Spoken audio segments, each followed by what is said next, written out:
Okay, we're back again. Sorry for being late today. I had groceries arrive and I had to restart my computer, and took a little bit longer to get booted back up again. So, um, I wanted to discuss a few things today. Um, this is not going to be a super formal stream, but I do have some interesting things to discuss. For one, I want to discuss Michael Levin or Levin. I don't know exactly how to pronounce it. I need to check on that again. But he is someone who was just on Kurt Mungel's Theories of Everything podcast.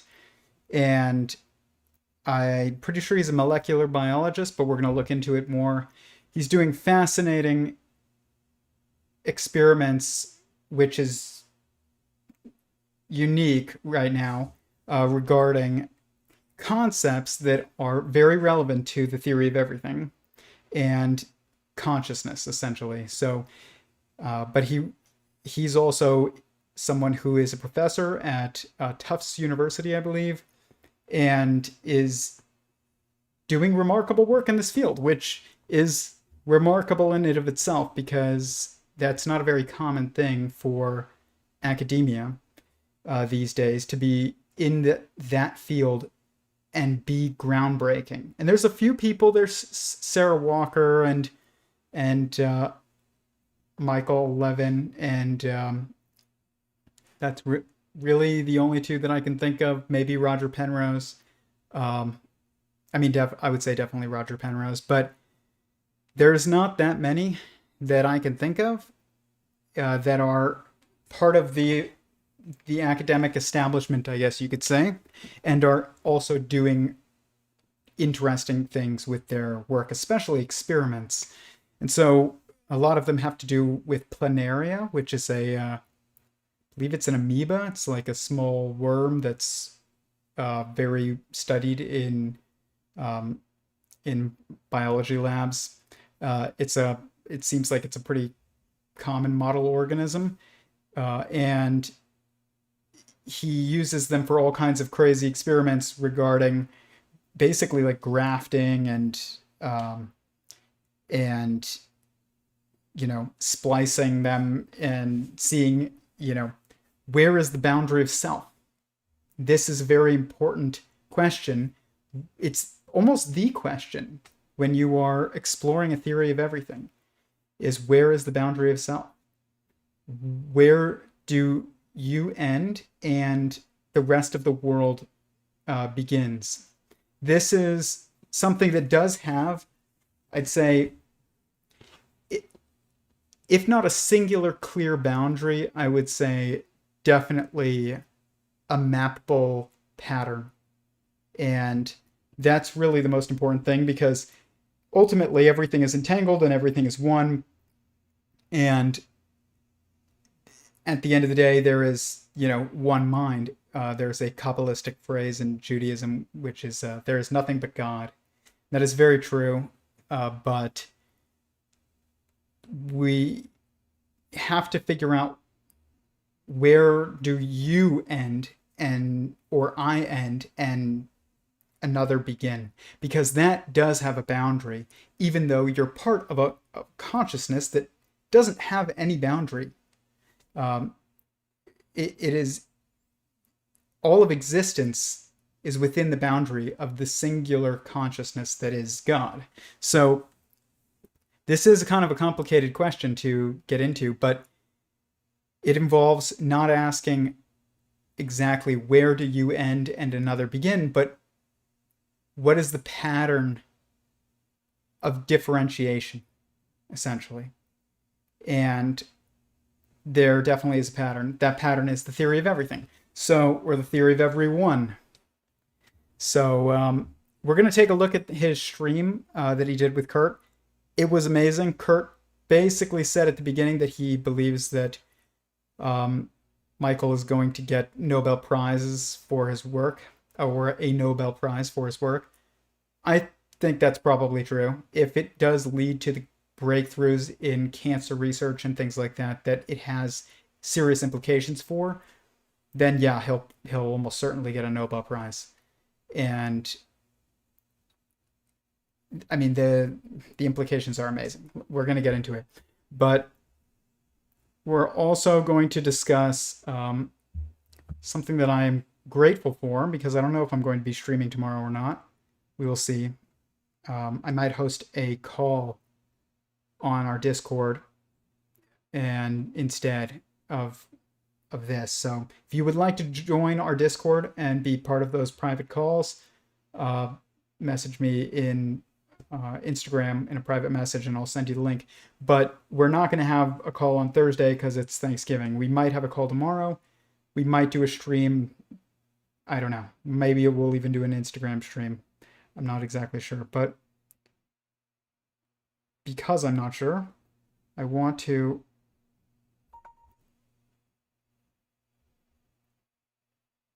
show something that I'm grateful for regarding this work.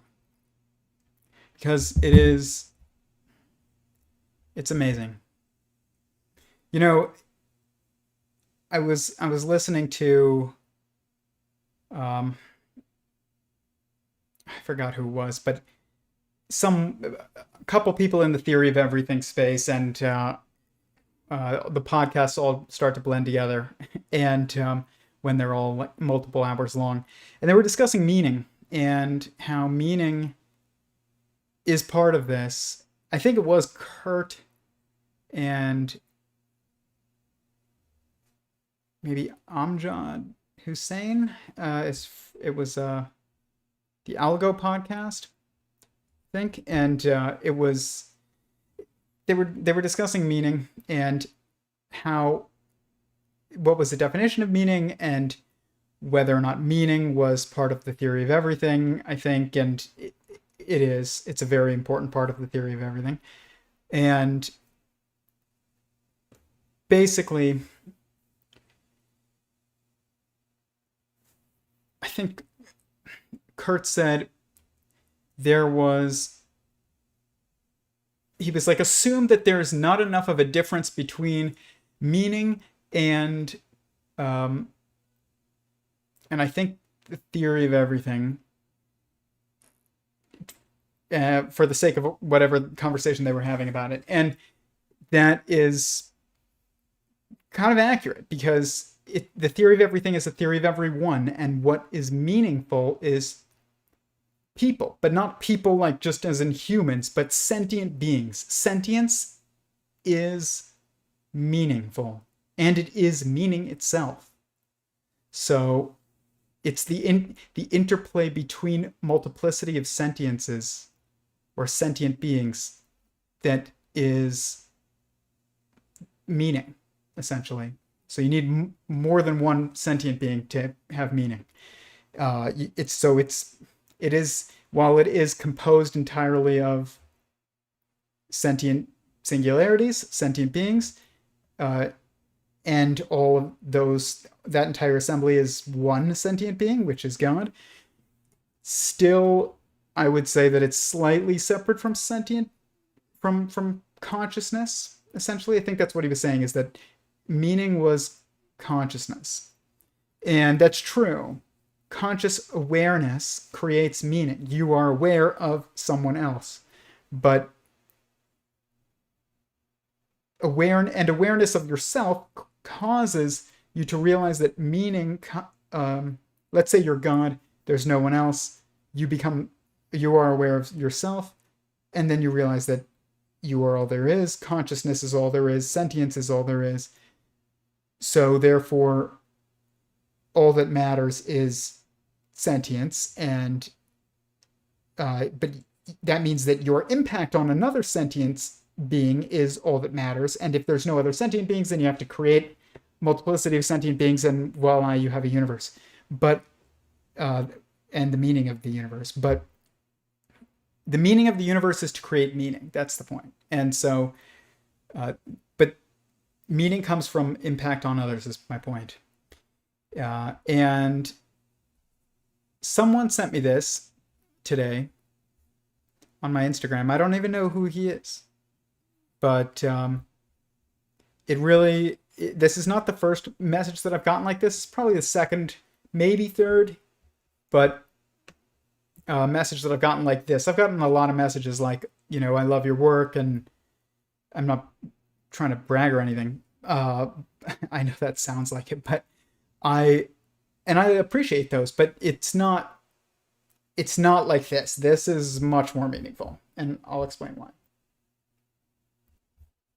So this message somebody sent me today, they were just saying that they appreciated my work, and then they said this: you are a large contributor to me not feeling despair about marriage. You helped me see what masculinity is, and now I no longer fear getting that married.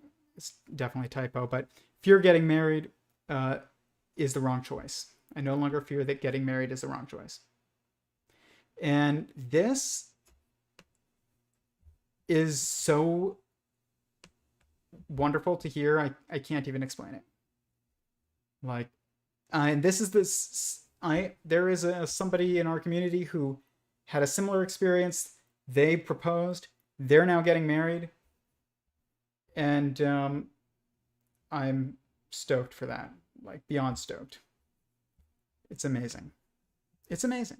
And marriage is something that has compounding meaning, because you become meaningful, wholly meaningful to someone else. They become wholly meaningful to you. You two become the two most important people in each other's lives other than God. And I mean, they trump in one day. You go from being not married and having your siblings and yourself and your parents be the most important people in your life. Your best friends, even if you don't have you're not close to your family. And overnight, not even overnight, in a moment, your spouse becomes the most important person in your life. And it was kind of a profound impact for me to not learn that, but realize that on my wedding day. And my wife even said it to me yesterday. She was like, I was just thinking about it. You are the most important person in my life. And I know that, and she knows that, but every now and then it hits you. And it's weird because you go your entire life with having other people, your family, and potentially best friends if you're not close with your family, being the most important people in your life. I mean, the reality is your family is the most important people in your life. Your parents are the most important people in your life. Why? Because you're here because of them. So you're not here because of your best friend. You're here because of your parents. And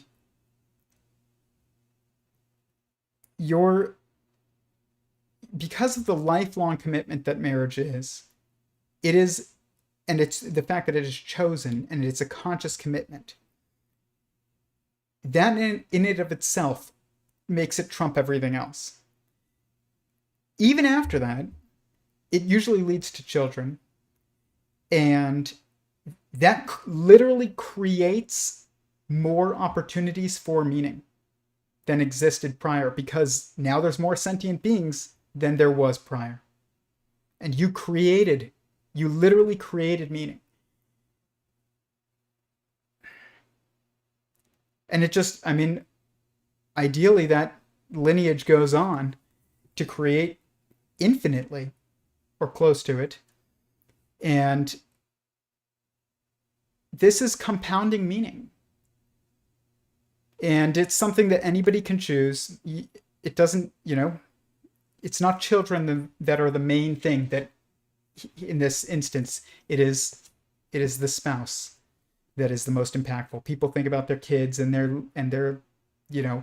legacy and this and that. That's very important, but it's not as important as the lifelong impact that you can have on someone else here.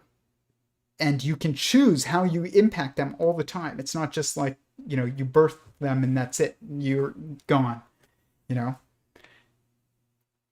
That is an enormous opportunity. And I am extremely grateful to have impacted even 2 or 3 people to be able to say this to me. And I really am. I mean, there's no words. This is a very difficult issue, and it's very related to the theory of everything or theory of everyone. Marriage is an intrinsic structure in existence, in the universe, in consciousness, in life, in logos, in society, and I mean, literally everywhere. Protons and neutrons are married, guys. That is, in an atom and a nucleus are married. It is a marital structure. That is not a metaphor. It's not literal. It's super literal. It's both. Super literal is metaphorical and literal at the same time. It's transcendent. It's like gender is and sex. It's like a neutron is feminine gender. A proton is masculine gender. Literally. And you could say, oh, it's a male and female. Is that a metaphor? Sure. Is it literal? Yeah. It's super literal. It's transcendent. It's both. And Brett Weinstein says there's metaphorical truths, there's literal truths, and I'm going to say there's also super literal truths where it's both. It's both and more than that. And it's definitive and transcendent. So, but I mean, this is amazing. Like, this is just so amazing. And morals are part of morality is part of the theory of everything. People are starting to realize that. Even Stephen Wolfram was starting to get into it when he was talking about the soul with Lex Friedman. And I mean, people are realizing you cannot. It's funny, we had metaphysics with religion and or theological traditions that then were called religions. I don't like that word though. And where morality and metaphysics and the study of the forces of the universe had an interplay. And then we had our current modern science, and they were divorced. Science and morality were entirely divorced as far as how they were discussed, and they were not seen as being intrinsically linked. They're felt as being intrinsically linked. That's why, there's so many famous quotes and famous instances over the past 100 years, from the atom bomb to Jurassic Park. And when he's like, you scientists were so preoccupied with whether or not you didn't stop to think if you should. And it's like famous last words, pandemic. And but morality has to be part of science, or whatever you want to call it. It's a Weltanschauung. I can't pronounce that. Or really, a lot of that's just another one of those words I can't pronounce. But I've heard the theories of everything channel community say that, and it means like,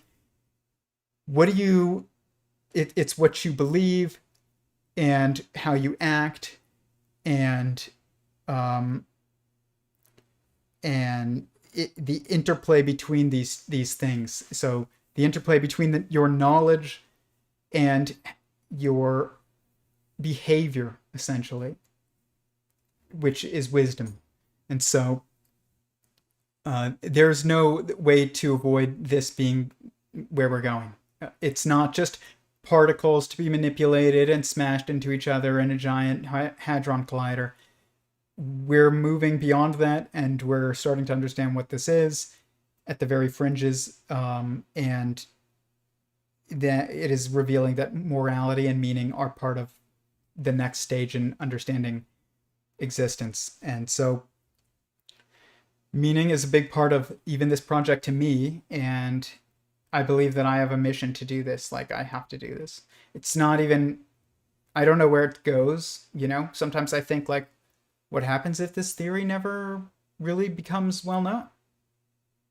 And I just have to believe that whatever happens with it is what God wanted to happen, and that's that. And it doesn't. We don't always know the impact of what we're doing, and it definitely always has an impact, though. Always, everything we do, and also everything we don't. So marriage, though, is one of those things that becomes an absolute imperative for most people. When you understand the theory of everyone, the theory of everything, it is a fundamental moral responsibility. It might be. It's. I mean, there's like the Ten Commandments, and then there's marriage.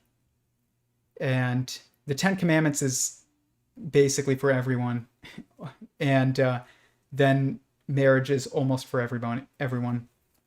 And we've totally lost touch with what it is, and it's amazing to me. I'll say something like, marriage is an important part of society in a group that's not as wise as others, and people will be like, well, marriage could mean anything, and marriage is means something different for everyone. No, it means a lifetime commitment to a member of the opposite sex or gender, whatever you want to call it. It's the same thing. Gender is super.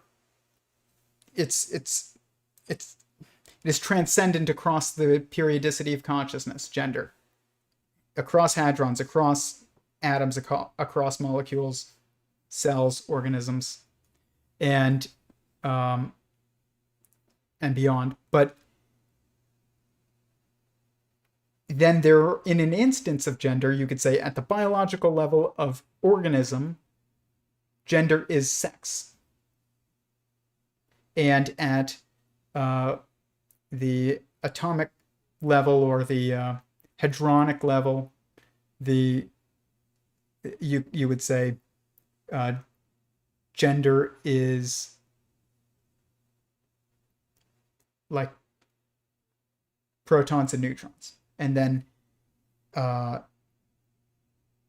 you can go even below that and say that quarks, but quarks are different because they're not particles that have agency, but they're like the fingers of the universe, literally. And you have two fingers and a thumb always, so like two up quarks and a down quark, two down quarks and an up quark. That's a left and right hand, and it's so that you can manipulate things. I mean, try doing that much with less than three fingers, just two fingers and a thumb. You can't. So, but you can even see that there is a gendered relationship there. Whereas in a proton, the down quark would be the thumb, and down quarks are feminine and up quarks are masculine. So it's interesting because you could say the neutron which is two down quarks and an up quark, is led by an up quark, and almost, but then a proton is leading almost. It's like it skips because it's the active consciousness. Masculine is the active consciousness. So you get proton, and then which is basically it's like seeking of a down quark because there's two up quarks. It's complicated. I have to draw it out, but basically gender is everywhere. That's the point. And marriage is everywhere. The nucleus of an atom is a nuclear family. It's a marriage. Essentially it is. And so what happens if if protons and neutrons just decided, we don't want to bond anymore, you wouldn't be here, I wouldn't be here, none of us would be here, molecules wouldn't be here, cells wouldn't be here, cat wouldn't be here, plants wouldn't be here. We wouldn't have gotten beyond, protons and neutrons just being unstable and forming unstable isotopes, essentially, where they just didn't last. And that's like relationships that don't last. So, I mean, it's literally relationships that don't last. So, meaning exists even to them. And this is an amazing thing to hear. I mean, likes, guys, likes mean nothing. Views mean nothing. Nothing. If I was motivated by those things, I wouldn't be live streaming. I would be like making videos and then posting them. And you can't pick up a very like big audience by live streaming, but it doesn't matter to me because this is far more meaningful, and I'm grateful for it. Like if this work helped one person get married, it would be worth it. That doesn't mean it would have been motivating enough for me if I knew that's all that happened. Maybe it would, maybe it wouldn't. I have no idea. But it would have created a compounding meaning structure, and that means that it's worth it. I mean, anything that is put into a lifelong meaning that is lifelong it's eternal. It's not just, it doesn't even just stop at the life that we call life. It goes beyond. You either create meaning and growth that is, and when you do, it goes on forever, or you just hamper it. And that's just the way that it is. So that's what I'm grateful for. And let's look at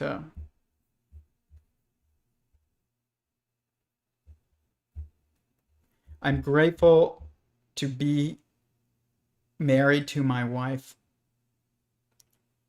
more than anything else. But I'm also, as far as this work goes, helping people not have despair and seek marriage. That is like the cream of the crop. But in my life, I'm grateful to God first, and then my marriage, and then for my marriage to my wife, because it's about meaning, like the most meaningful relationships that you have are what you should be most grateful for. It's funny, somebody said this. I'm going to share it real quick. This was amazing. I think Owen Benjamin posted this. Somebody had sent this to him.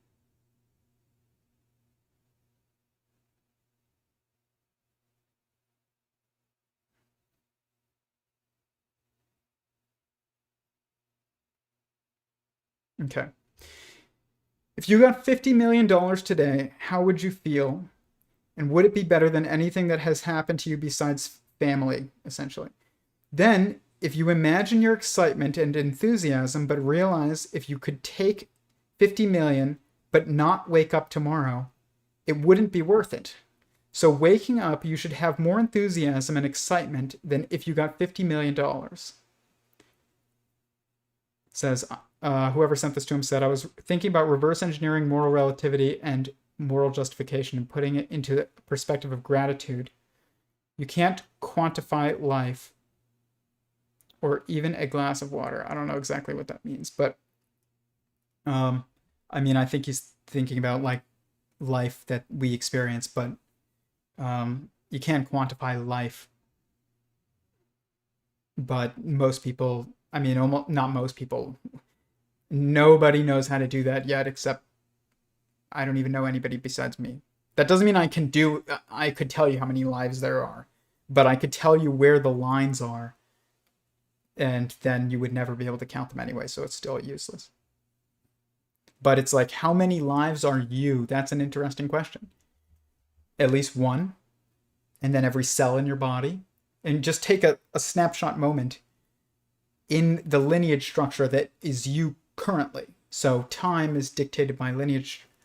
And so as soon as a cell dies and then another one is made, or even a molecule decays or something like that,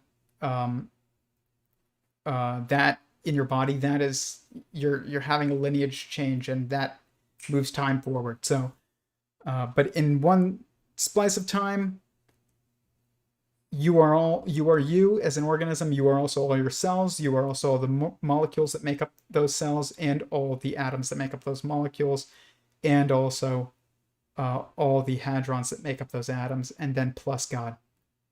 You'd say plus the universe plus God, essentially. And if you can add all those up, you would have the quantity of life that is you in a singular moment. But it's ever changing, so you can't count it. You can just know where the lines are. And that's all you need to know. You don't need to count it. God counts it. We don't need to count it. But, okay. Let's see here. We are going to look at Michael Levin now.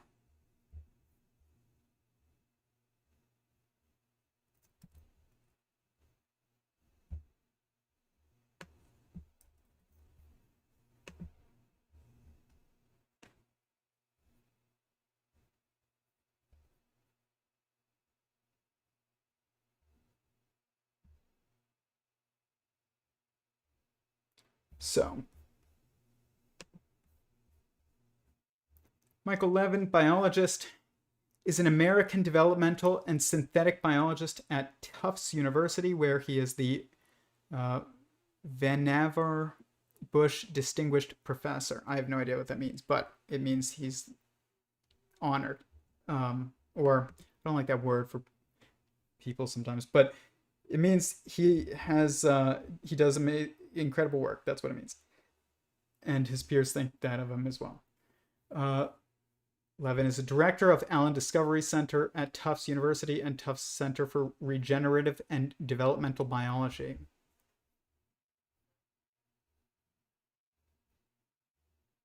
Eastern European Jewish person, like me. Like many people in physics. Okay.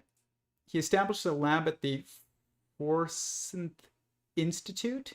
His research interests include bioelectrical signals by which cells communicate to serve the patterning needs of the host organism, development, regeneration, and cancer, plasticity of the brain and its connection to somatic tissues, analysis of molecular components with a synthesis designed to understand top-down controls and large-scale properties.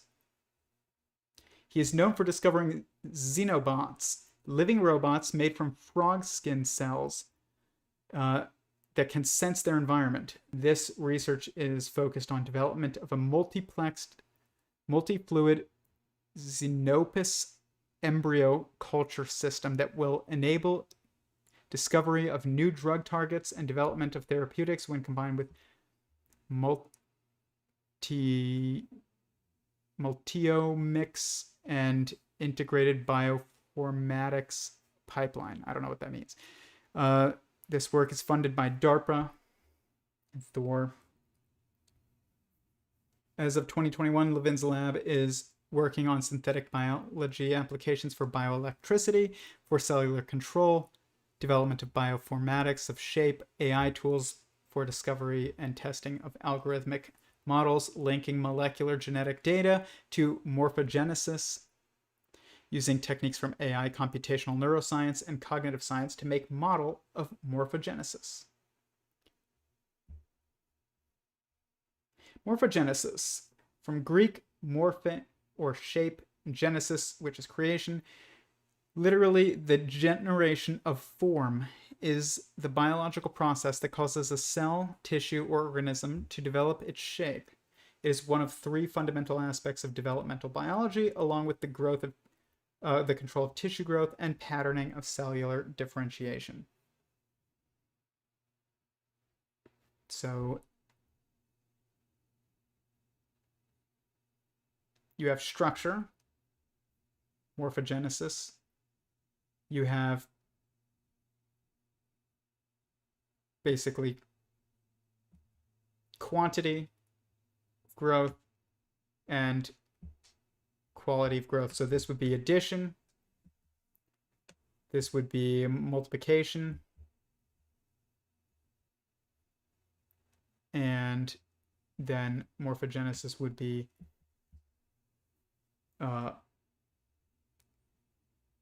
just the ratio pattern itself of whatever it is that you're doing mathematically. So it's fascinating. It's so fascinating. Okay. We're going to look at that in a bit, but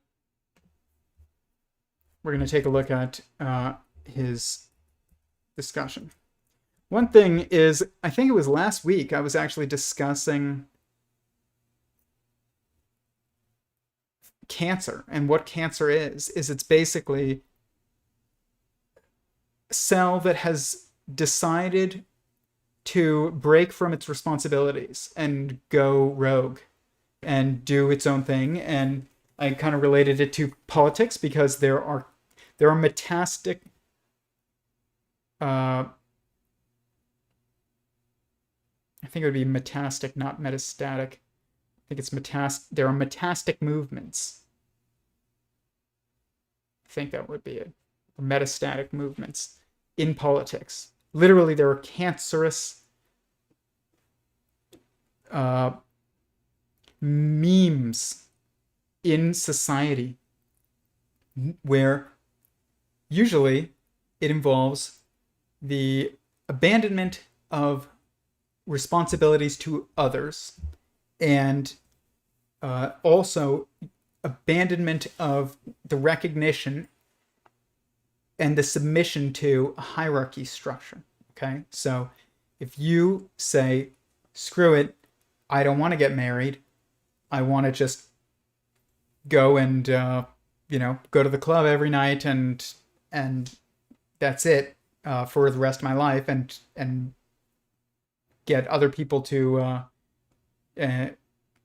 join me in that life, that is cancer. It's literally cancer. It's super literally cancer. It's metaphorical and literal. It's super literally cancer.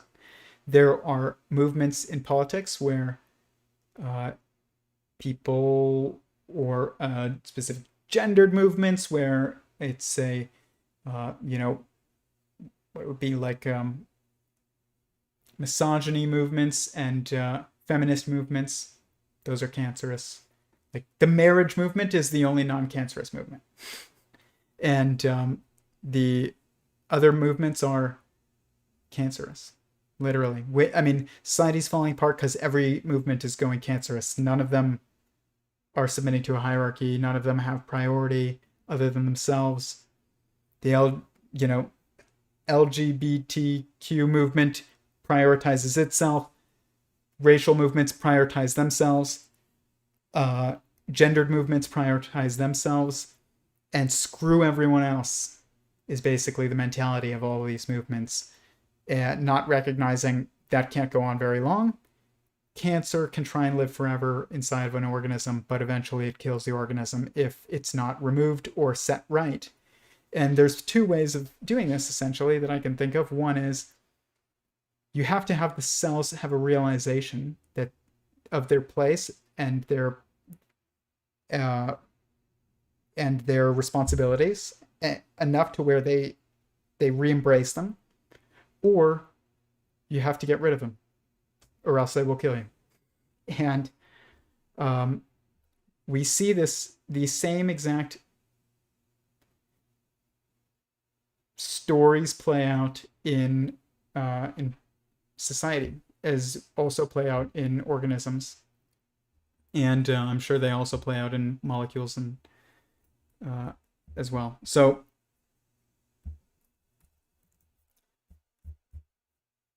it seems that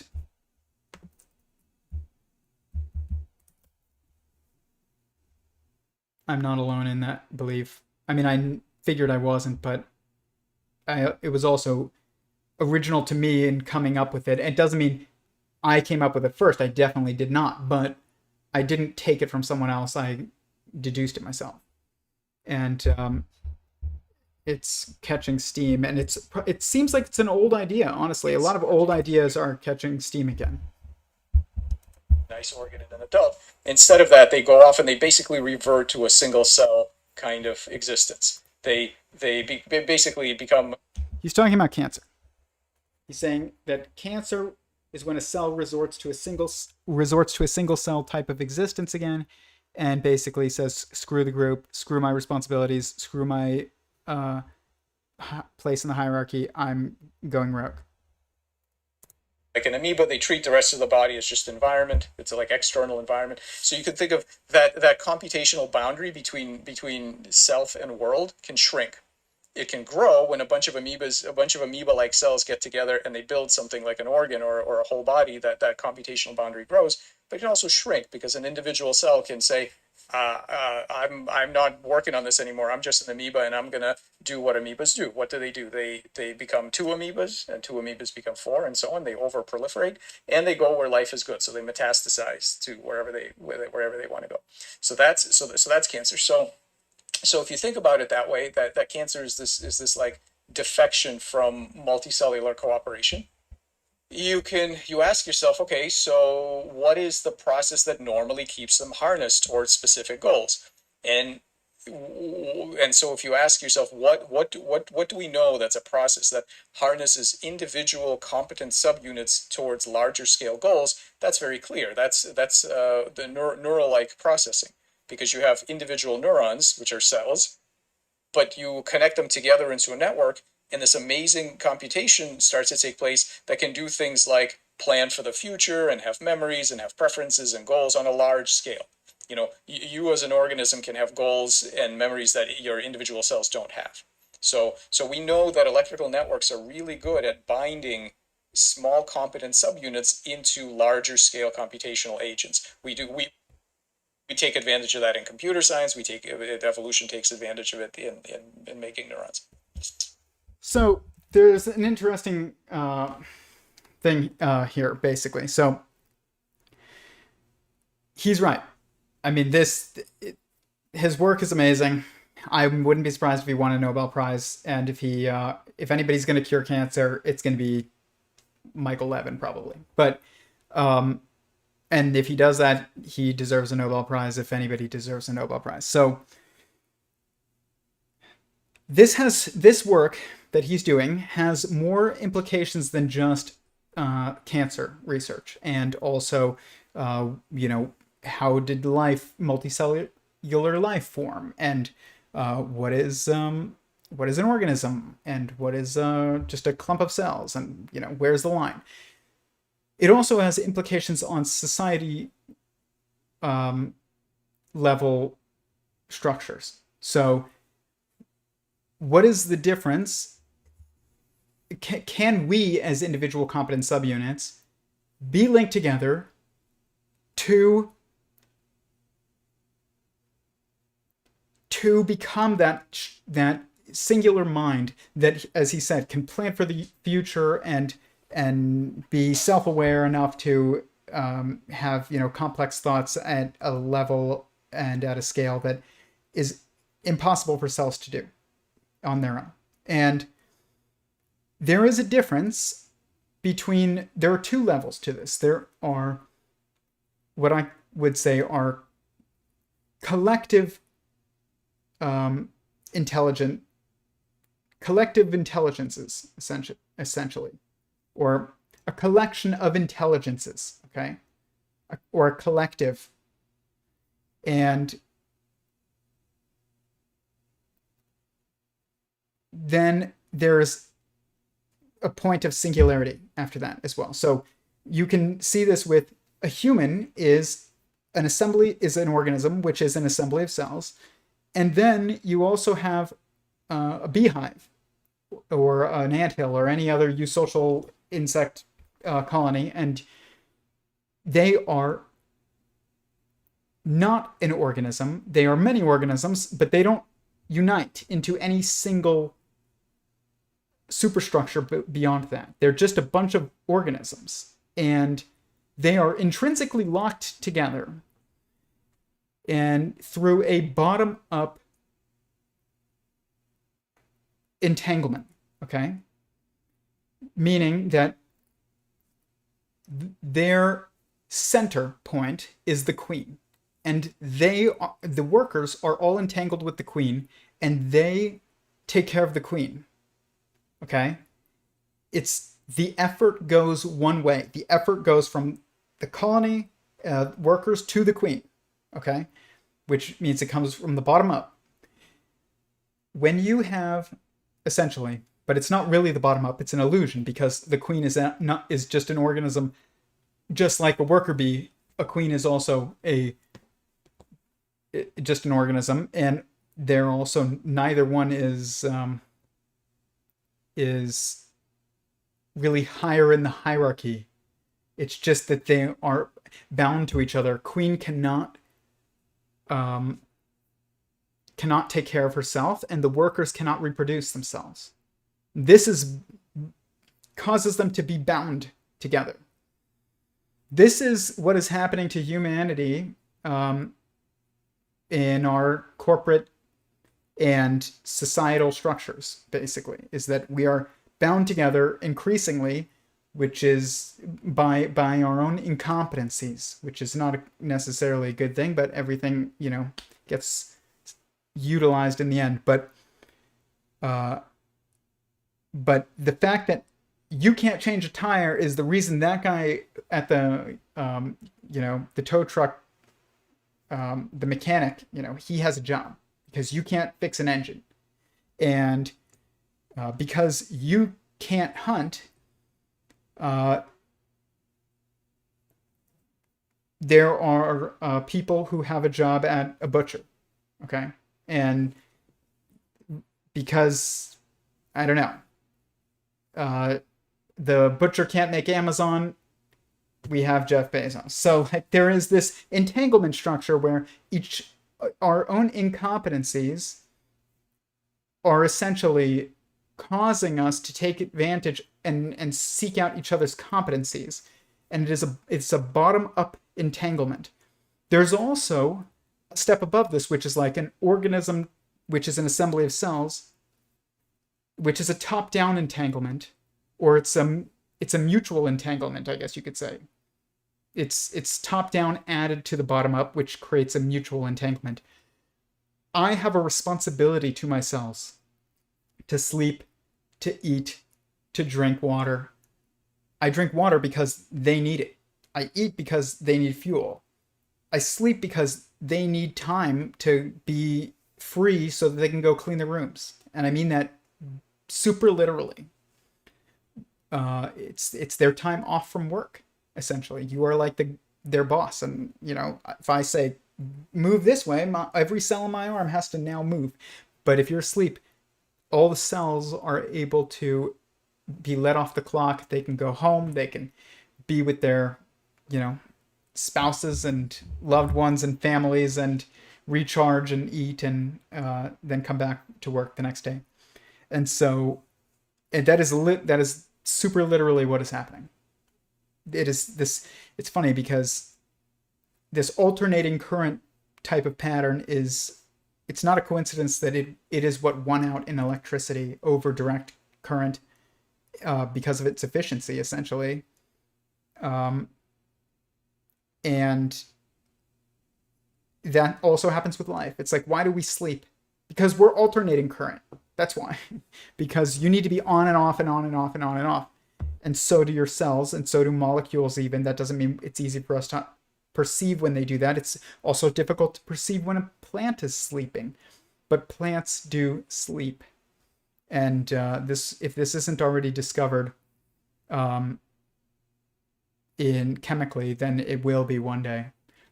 probably discovered electrically because it's real. There is a time when plants sleep, and it's probably related to the 24-hour period, just like us. But these are the two types of structures that in multiplicity can be united into. Either a bottom-up type of assembly, which is the issue with this is that bees and ants are not capable of solving problems beyond the individuals. So when an ant crosses a river and then the rest follow, it's not that the group figured out. It's not that they took a step back and they were like, yep, as a singular mind, we're crossing that way. It's that one figured it out and left a pheromone trail, and the others just start following and following and following and following. This is exactly what society does right now. Not forever, but right now. And it is why we are doomed to repeat history again and again and again, and we don't learn any lessons on a societal level, and also why even when things are not working and it's very obvious to every individual who's watching, society is almost always, and there's some instances where this is not the case, but it's usually the case. I mean, it's always the case. It's the only time it's not the case is when there's an individual who has such control over a group of people that they as an individual just drag everyone along, like Elon Musk and Tesla and Steve Jobs and Apple. Apple is not like that anymore. It's no longer innovative because it's not a singular person thinking anymore that's just dragging everybody else along. It is iterative. Okay, what have they done that is innovative since Steve Jobs? Absolutely nothing. Literally absolutely nothing. Everything is iterative. That is what will happen to Tesla when Elon Musk is gone. And because a group of people or a company or you could say like a eusocial system where it's not united into a sentient singularity, the assembly is not united into a sentient singularity. It's just an interdependent, codependent, or mutually dependent group that can't separate or else they'll die, like most of society today, increasingly so. We have less and less people who are individually competent if you drop them off in the woods. They need people to do jobs that 100 years ago most people would know how to do, at least of a certain gender. Now we have specialization. This is bottom-up entanglement. There's no one at the top that's like, you are not going to learn how to hunt anymore. You are only going to, buy food from the butcher. Nobody's doing that. It's that we're letting ourselves become incompetent as we seek competency in instances where it'd be increasingly difficult and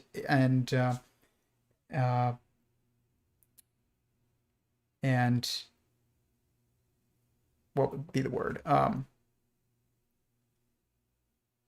Either impossible or inconvenient to still maintain competency in previously commonly understood tasks. So there's all kinds of things like that. I mean, there was a time where most women, not most women, but many women were able to act as like a midwife. And now we just have like the doctor at the hospital. And we don't really have midwives very often anymore. And people don't grow their own food very often anymore. But there was a time where most people knew how to grow vegetables in their yard. Most people knew how to slaughter and clean a chicken. But that's not the case anymore. So we're entangling because somebody knows how to do it, and the rest of us who don't need that person now.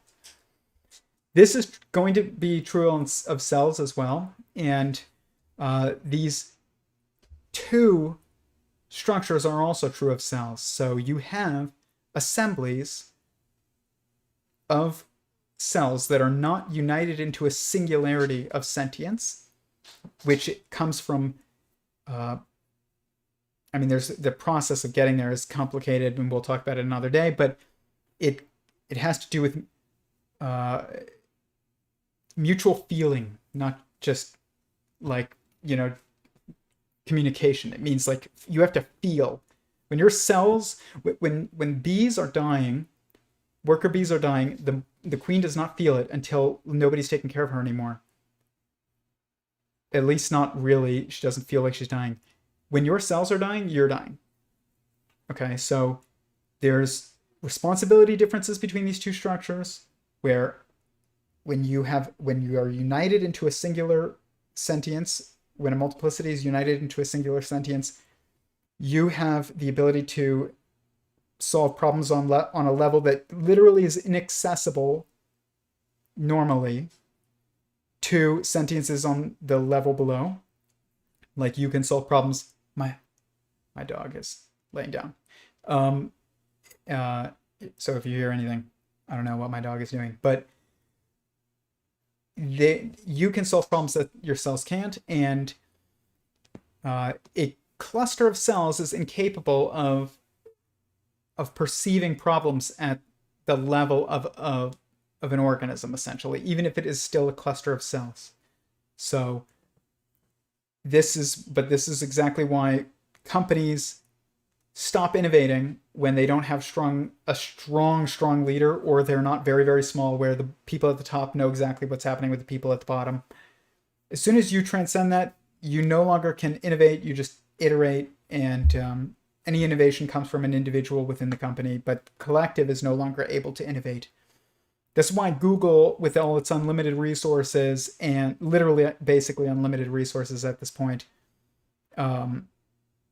at least, materially and economically, is no longer seen as the company that's going to save the world like it used to, 10 years ago, when we were still ignorant and we thought that unlimited money plus, a bunch of like nerds would be able to like solve every health problem in the world, and also global warming, and also war, and everything, energy. But, and I say that nerd without any I'm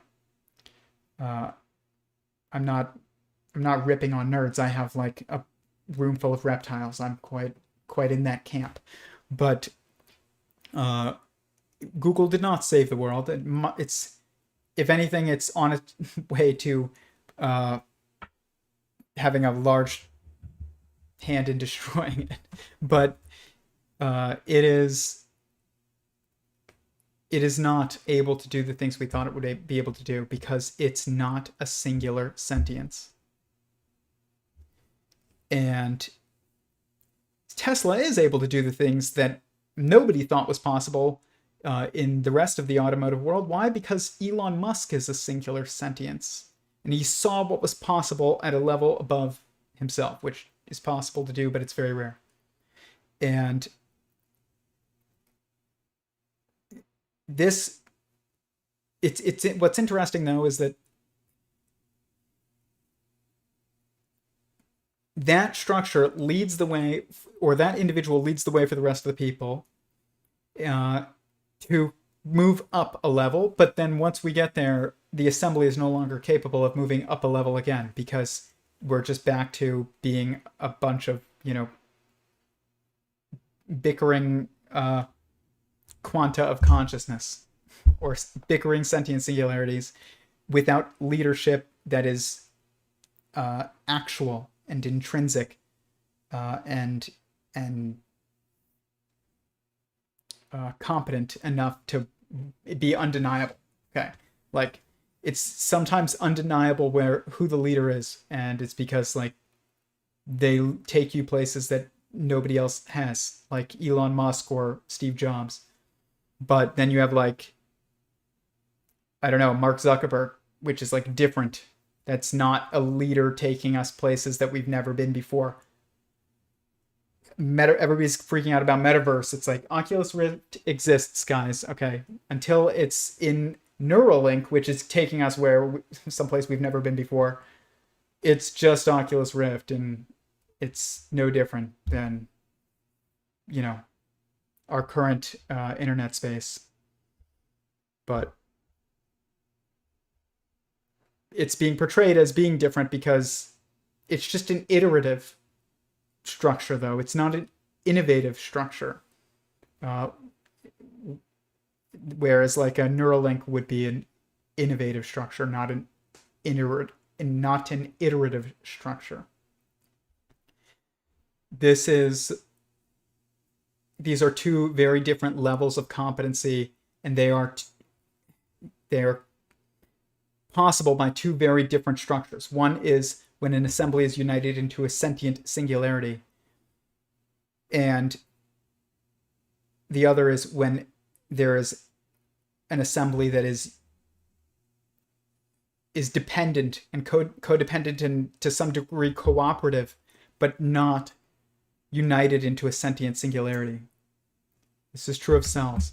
So I would imagine what's happening is with his xenobots and these frog cell robots that he's making, they would be considered a robot to me, or they're not a sentient singularity. They are an assembly of sentient singularities that is cooperative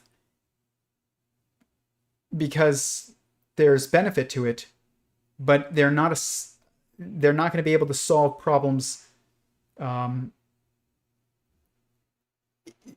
the way that like the next level up of consciousness would. So just because they can go through a maze doesn't mean that they're solving problems on a collective level. They're playing follow the leader, okay? Which is exactly what ants do. Ants are not solving a problem on a collective level. They are solving a problem on an individual level, and then the rest of the ants are following. And then we look at it and we're like, wow, they solved the problem. It's like, no, one of them solved the problem and the rest followed.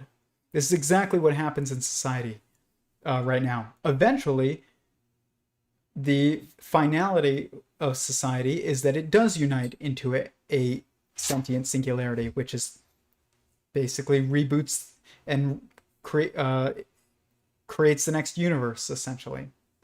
And but we're going towards the eusocial structure, which is the bottom up, dependent collective, essentially, like a company. We're moving towards that, and then we will eventually get so entangled that it will be like a beehive, and you'll need the queen essentially to even reproduce. Probably we're going to destroy our genes, and we will become a eusocial species. We are becoming a eusocial species. We're not there yet, but we are well on our way. We are decades out, and we will do it. And it is through our own incompetencies that this will happen. What I mean by this is that it's not that we choose to become a hive with a queen that reproduces for everyone else. It's probably going to be that we, through CRISPR and other methods, destroy our genes and make it so we can't reproduce normally anymore. And then you need the societal infrastructure system in order to reproduce. And I'm serious. That's almost, I hope that doesn't happen, but I think it will. That doesn't mean it's a forever structure either. When you then unite into a sentient singularity, that structure is broken. And that's why cells can create other cells, but a worker bee cannot create another worker bee. It's this queen that has to create it. So once you up-level, everything gets rewritten, and whatever problems you had prior are reformatted. And so just because you couldn't reproduce in a hive, in a human hive structure that is on the way, which, theological traditions call this the Antichrist. That's like the queen.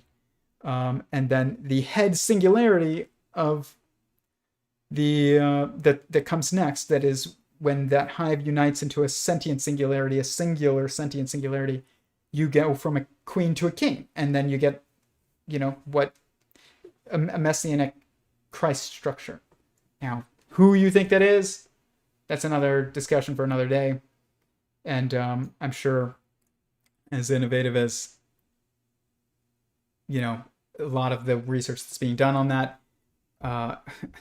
we could go beyond the research that's done on that currently. But there are theological implications to the work that Michael Levin is working on. I mean, when you realize what it takes to unite an assembly of frog cells into a single organism, which I don't think he'll be able to do at all. I don't think. Then it has theological implications.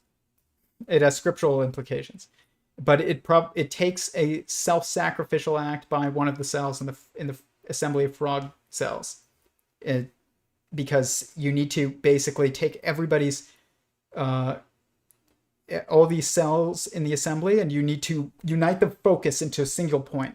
And you probably do, if you do this as a cell in that assembly, you have to do something that no other cell is doing, essentially, and that means being attacked and probably consciously allowing it for the sake of sacrificing for the group. There's lots of aspects to this, but that is what causes upleveling or ascension, which is the other half of Darwinian evolution according to Sentient Singularity Theory. There's adaptation and ascension. How do you get from a cluster of cells to an organism? Ascension. And how is that done? A sacrificial act by a cell to unite everyone's focus, and communication, and it creates a center point, essentially. And there's more to it than that, but that's the beginning. That if it's just a bunch of that's not what happens in a company. Okay, so it's these frog cell assemblies are basically like a Portuguese man of war. They're not a single jellyfish. They're a bunch of little organisms together. They're like an anthill or a company, but they're not, or there are current understanding of a nation. They're not a single sentient being. It's like science and the scientific, establishment and process. And, you look around at how people cause advancements in technological and moral and societal,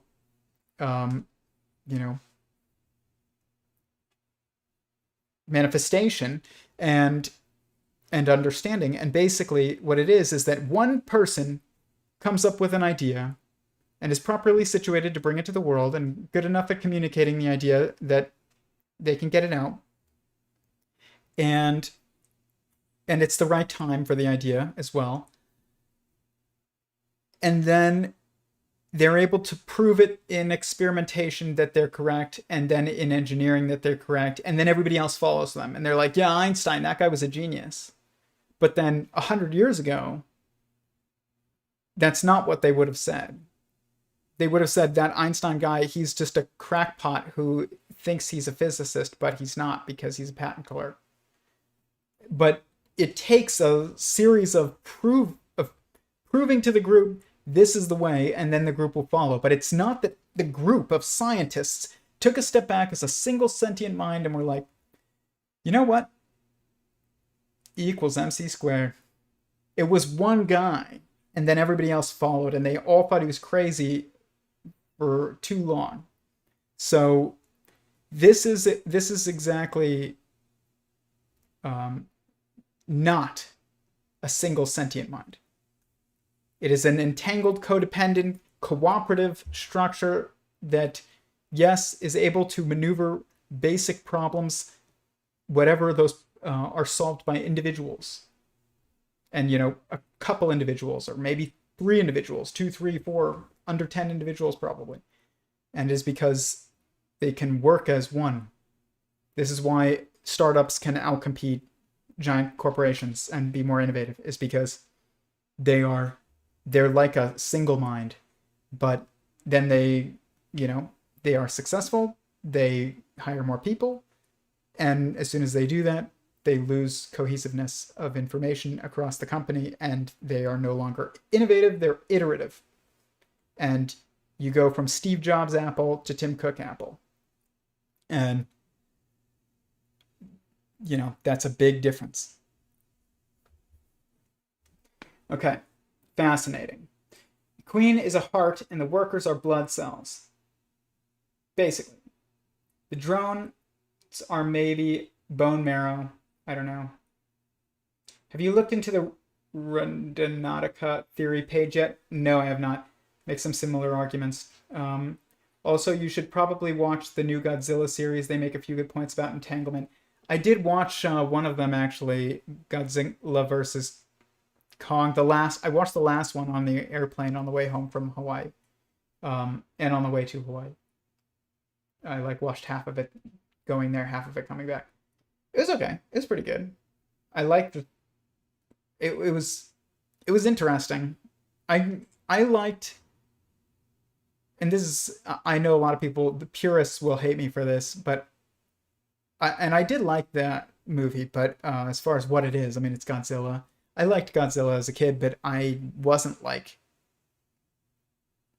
like a Jurassic Park kid more than I was Godzilla kid. And the Godzilla of the 90s with Matthew Broderick, that was like super Jurassic Park more than it was like Godzilla. And that was I liked that one a lot, even though a lot of people did not. I'm pretty sure it got horrible reviews. But I mean, I have geckos over there that are parthenogenic, which means like they're all girls and they just reproduce and clone themselves, just like Godzilla in that movie, just like Jurassic Park. That's always the problem. It's like some parthenogenic, female that can reproduce without males is like the constant issue with like monster creatures in movies. But yeah, I liked that one. That was my favorite. It's the worst one according to everybody else, and that it likes Godzilla. You ever considered it? But you are a nerd in terms of science fiction, Star Trek, Star Wars. I like Star Wars. I'm a Star Wars nerd, totally. That's how I am also a nerd. I'm not a Trekkie. I did like the later movies, like the newest movies, and I did watch the new show Picard, like on Netflix or wherever it is. And that had some interesting, concepts about collective intelligences and the Borg. And it's funny because every time I talk about these things to friends of mine who are older, they're all like, you're talking about all these things in Star Trek, and they're not really themes in Star Wars. But Star Wars is about politics, and Star Trek is about like not politics so much. I mean, there's like politics is like glossed over, I feel like, from what I've seen, but I also did not watch enough to know for sure. But all of Star Wars is about politics, and basically politics. It's not about science. It's like fantasy, space fantasy. It always amused me how companies like to refer to themselves as a family. Yeah, they're always like, here at the Jack in the Box family. I always use Jack in the Box as the example because I worked in a building that was the level above me was Jack in the Box marketing, and I would always see it on the plaque. And I just imagined it like this was my first big job out of college, and Uh, and, I mean, I say big job, but I mean, I've worked since college, well before the end of college, and I've always lived away from home since I started college, so it's not like I was even living at home. Um, but my first like job out after school, I worked in a building of Jack in the Box marketing, and I would see their plaque, and I just remember, the company saying to me when I started, it wasn't Jack in the Box, the company that I worked for, which was no longer in business. Um, they said, we're a family here, and the thing was though is that there kind of were but like 2 years earlier, there was the CEO and his son was taking over, and founder, and then he was leaving and his son was taking over, and it was small, and people knew each other for a very long time. Then it was bought out and leadership changed and it was far away, and the leaders no longer knew what was going on with the little guy, and they ended up paying like every the little guy under legal minimum wage, and didn't even know until after they laid off everybody at the company. So that's a discommunication, a decohesion in information processing, and they lost the ability to do anything because of it. And I've seen that happen at every company so far that I've worked at, except the current one that I'm working at. And it happens to every company that grows in personnel beyond a certain level. And it's not a number of personnel that's specific. It's unique to every company, but it's whatever it is to reach a level where, like, for instance, am I at PragerU? I'll use PragerU as an example. And this isn't ripping on PragerU, like I've said. I'll use them as an example because people know their name and it helps contextualize things. When I started, it was like a family, basically. It was like a year earlier, it was in the house of the CEO, like in the living room. And then when I started, it was in the closet of another nonprofit's office. And I shared a desk with the chief marketing officer and another person who worked at PragerU. We all shared one desk. And in one tiny office, that was basically a closet. And then now then they moved into a bigger building, or a bigger office, and then they took over that entire building, and now they bought a new building and it's gigantic, and it's a much, much, much bigger company. It's probably over twice the size as when I even left. But while I was there was a point where they were growing, and it used to be that I wasn't just like communicating with the chief marketing officer. I was sharing a desk at a certain point, and then after that I was just communicating every single day, multiple, I was going into their office, talking to them multiple times a day, all day. They told me what to do, I would do it, I would go tell them the results, and that was it. And it was direct communication.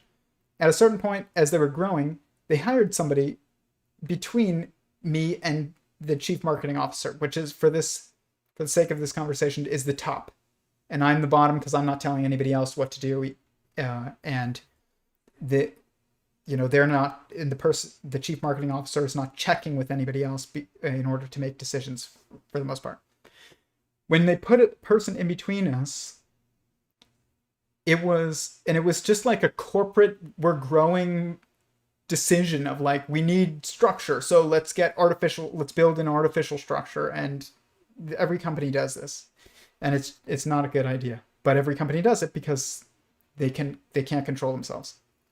And it caused a decoherence where now I was on the implementation side and the monitoring side and the action side, and then there was the direction side, which was coming from the chief marketing officer, and there was a division between the two, and there was not constant communication anymore. It's not that there wasn't communication, but it wasn't constant. This is the point. It's not that you can't talk to the CEO at your company. You can't. But if it's not constant communication, then they don't know what's happening in real time, and they can't react in real time, which means you've lost cohesiveness, a singular cohesiveness. Now you can just choose as an individual when something is important enough to bring to the CEO. It's different than everything is brought to the CEO. Okay?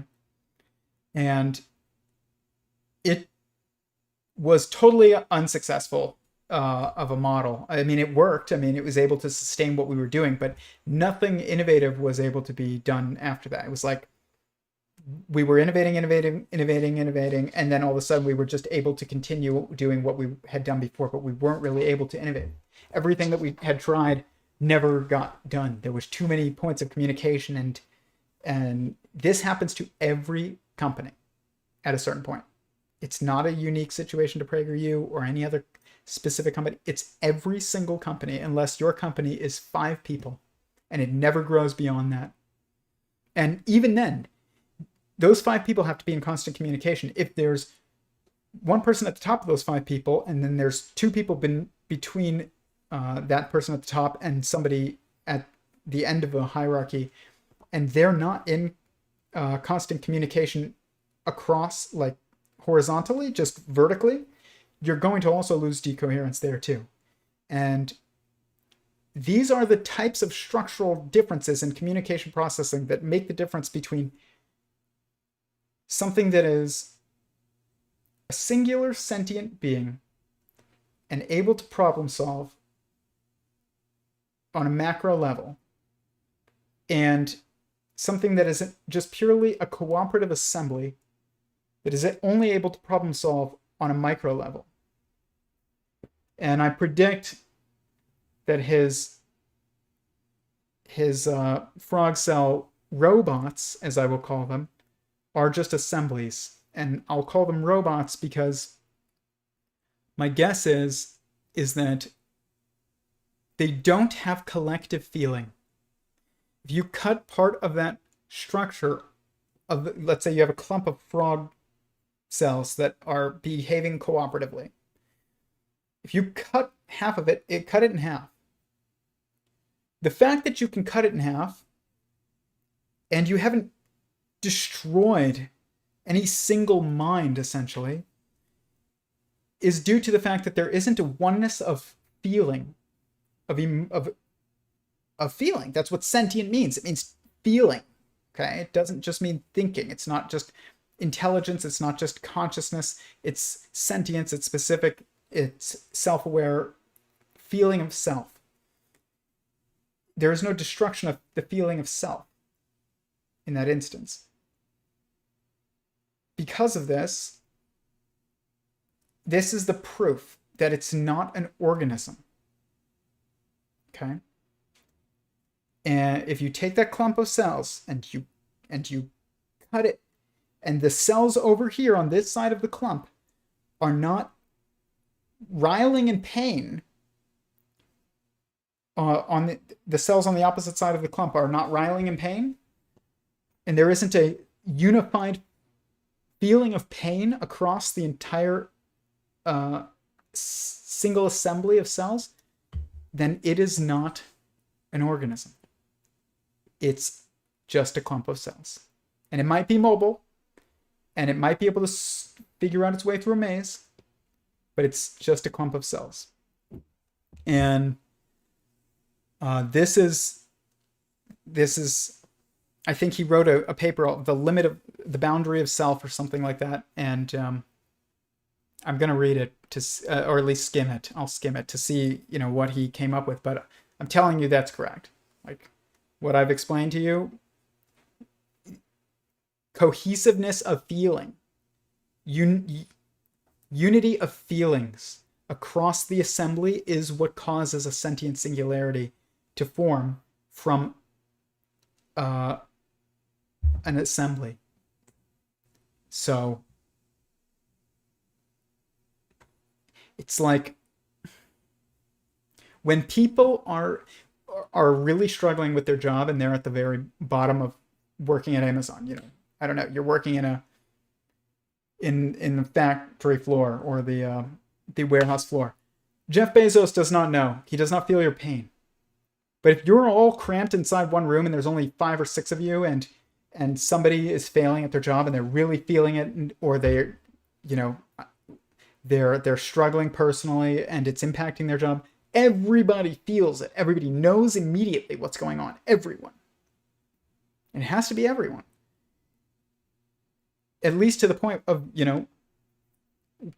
where action is being taken in a hierarchical way because the hierarchy is totally aware of what is happening.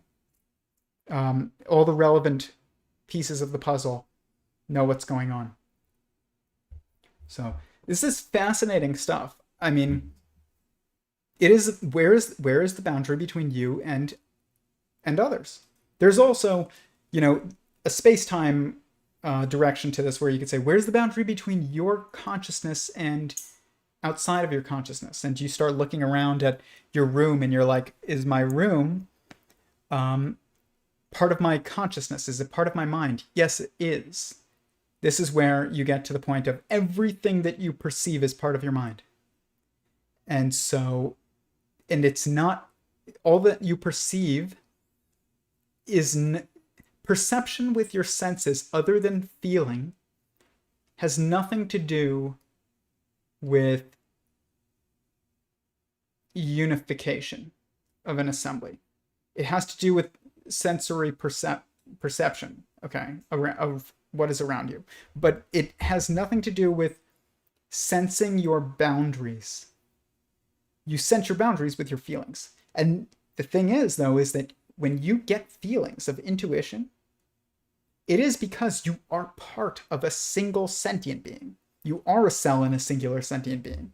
Just that singular sentient being is not human society currently, but it is the universe itself. And that means there is a unification there is an entangled, unified field of feeling across all sentient beings that exist. But how obvious that feeling is and how easy it is to understand what it's in reference to has to do with how entangled you are into the unified logos pattern. So we are entangled with the universe. You can feel intuition. That doesn't mean you always understand what it's trying to tell you and where it's coming from even. But you can't feel necessarily, at least obviously, when, I don't know, your classmate gets hurt on the weekend and you're not there.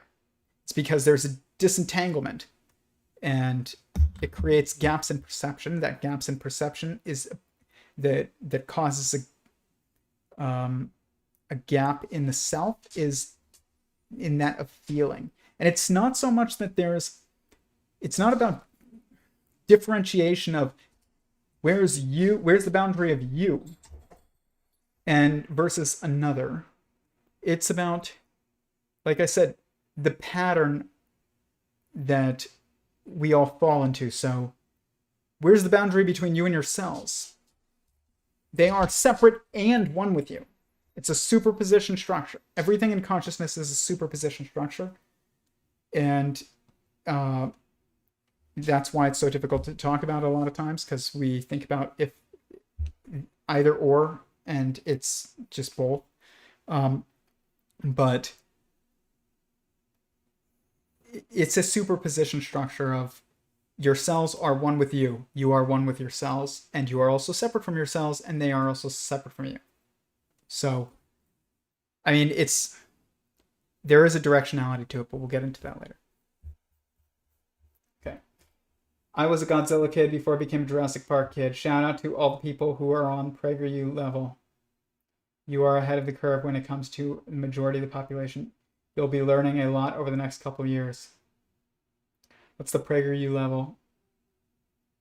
Like, I don't know exactly what you reference. So now nature is reactionary. Yeah, it's just reactionary. It's not actionary. It's reactionary. An assembly without a head is reactionary, not actionary. Individuals are actionary. Individuated sentient singularities. And if they're not unified, they're just reactionary.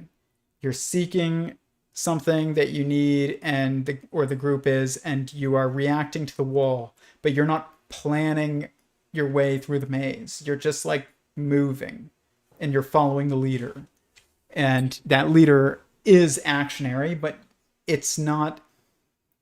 The entanglement with it and the group is, there is a disentanglement when the leader ant learns a new path through the forest. It's not every single ant is simultaneously made aware that we have found this new path. It is that the next ant closest sees this happen and then follows, and the next ant and the next ant and the next ant and the next ant, and they leave, pheromone trail for the rest of them. And it's not, and the queen never finds out any of this because she never went. So there is a disentanglement. Whereas with a singular sentient structure, like an organism and a bunch of cells,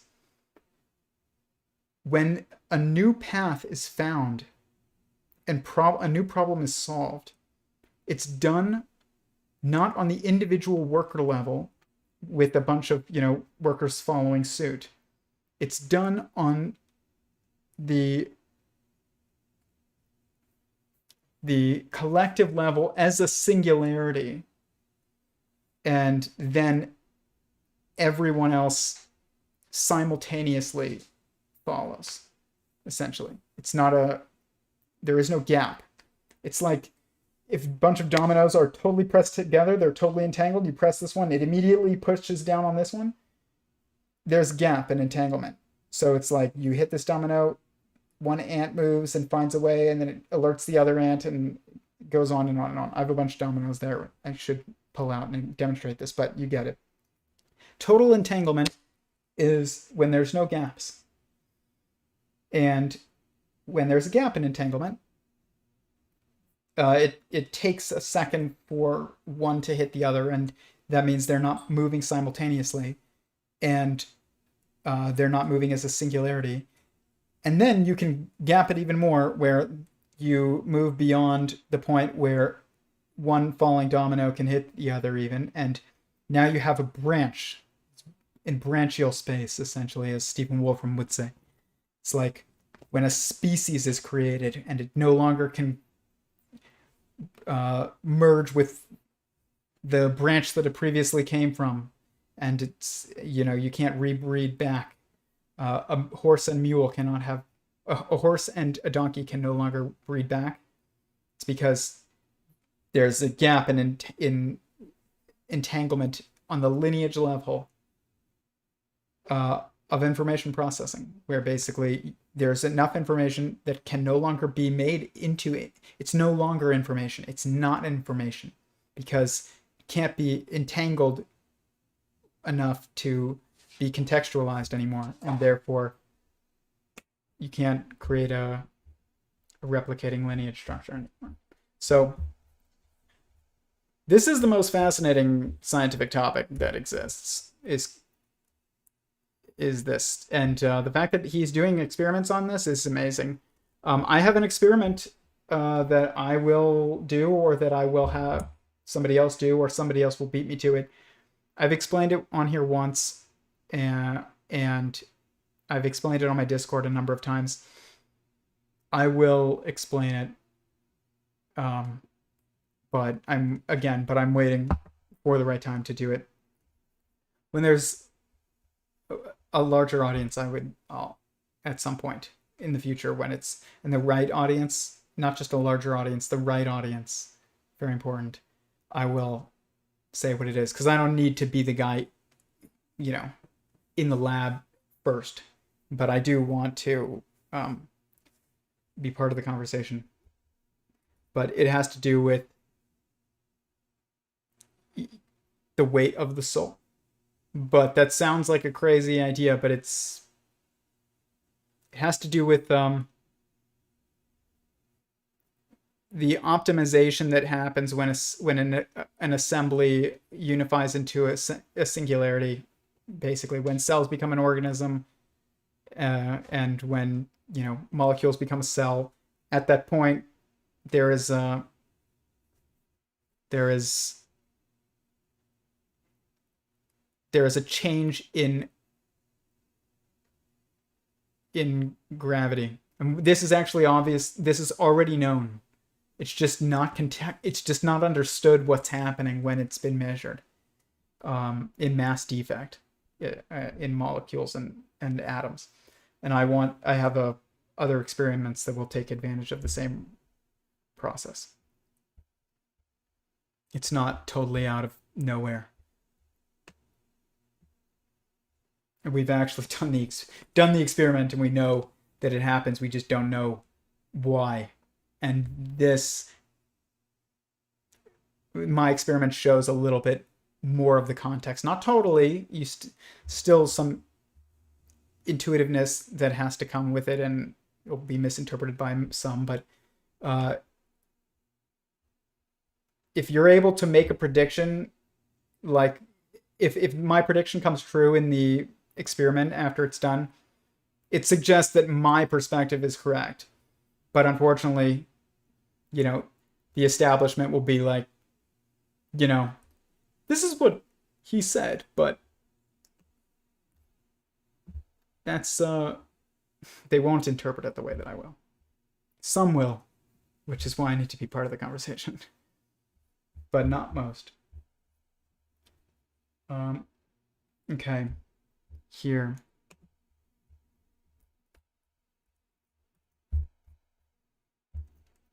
This is a great podcast, though. Michael Levin on Kirchheim Mungel's channel. Highly, highly recommend watching it. It is Nobel Prize worthy work. It is the cure to internally mediated action. Some quote. It's probably, if we're gonna ever cure cancer, essentially, this is the path to do it. And it's a great discussion as usual. Freedom, and that's a whole other story to really dig into that. But this idea that you would be able to initiate things on your own, you're not just a responding, you're not just a passive responder to forces around you at that time. And so, having said those two things, you realize that already particles already have those two things, because particles already exhibit quantum indeterminacy, where they do things that are fundamentally not caused by any of the things around them. Right? It's completely indeterminate, and they have the ability to pursue goals in a very very primitive manner, which are these least action principles. And so, one of the benefits of people often say that that panpsychism it's a bad theory because it doesn't lead anywhere. It doesn't give you anything. The reason why panpsychism, as it's currently described by pretty much everybody else, I don't consider myself a panpsychist, but some people would probably consider me like a panpsychist, is because they're missing hierarchical context. So, you need to have a pattern and show why a chair is not sentient, but the molecules that make it up are. Most panpsychists would just say that chair is sentient, and that is a bad theory because it's wrong. Chair is not sentient, but there is a holonic lineage structure, and that does encapsulate everything that exists, encompass everything that exists, and it is all sentient. I think certainly there's a little bit of truth to that, but there's also the fact that if you were to ask the question, I think that if you were to say that I think even particles should have some degree of goal-directed activity, you might make a prediction of something like least action principles existing, and then you would be right. You would find that model actually makes a prediction that's completely not obvious. It isn't obvious that when you have a beam of light passing through a bunch of lenses, it's not obvious that you can actually forego the calculations of how the light will interact with the glass at every point along the way, and simply say, you know what, I think it wants to get where it's going with the least amount of action, right? And so you can make the correct prediction of where it's going to go simply by assuming that the light likes to get where it's going, by minimizing and maximizing certain things. And you could predict something like that if you had this idea that even at the very bottom, there would be some type of goal-directed activity. So if we ask, what does that look like? What does agency and intelligence look like in the very minimal, the most minimal version possible? I think what you get is something like particles. So from that perspective, I suspect there is no zero on this scale because even particles are already on the scale. Okay. Bingo. Although I will say, I don't think that a photon is a singular sentience. It's I think it's a point on a wave. It's a perspective of a wave structure. So there is a wave made of of multiplicity of sentiences, just like a wave in the ocean is made of many water molecules. When you're looking at a photon, you're looking at a single perspective of, I think, of the wave on the smooth or non-discrete level, but then it looks discrete, but it's caused by your focus, not the fact that it is a singularity itself. I think that the first singularities are, you have force points, which are quarks, and then in the fermions, and then you have but they are basically like fingers of a giant being, which would be the universe itself. And then from there, the first particles that have the potential to be actually a singular sentience that isn't just the universe's finger, but it would be like a cell of the universe, which is different. A finger is a point of force created by the universe as on the non-discrete level, but it's not the universe has not yet been discretized into like smaller parts. But on the level of hadrons, I think that would be the first place. If not hadrons, definitely atoms. But it's not.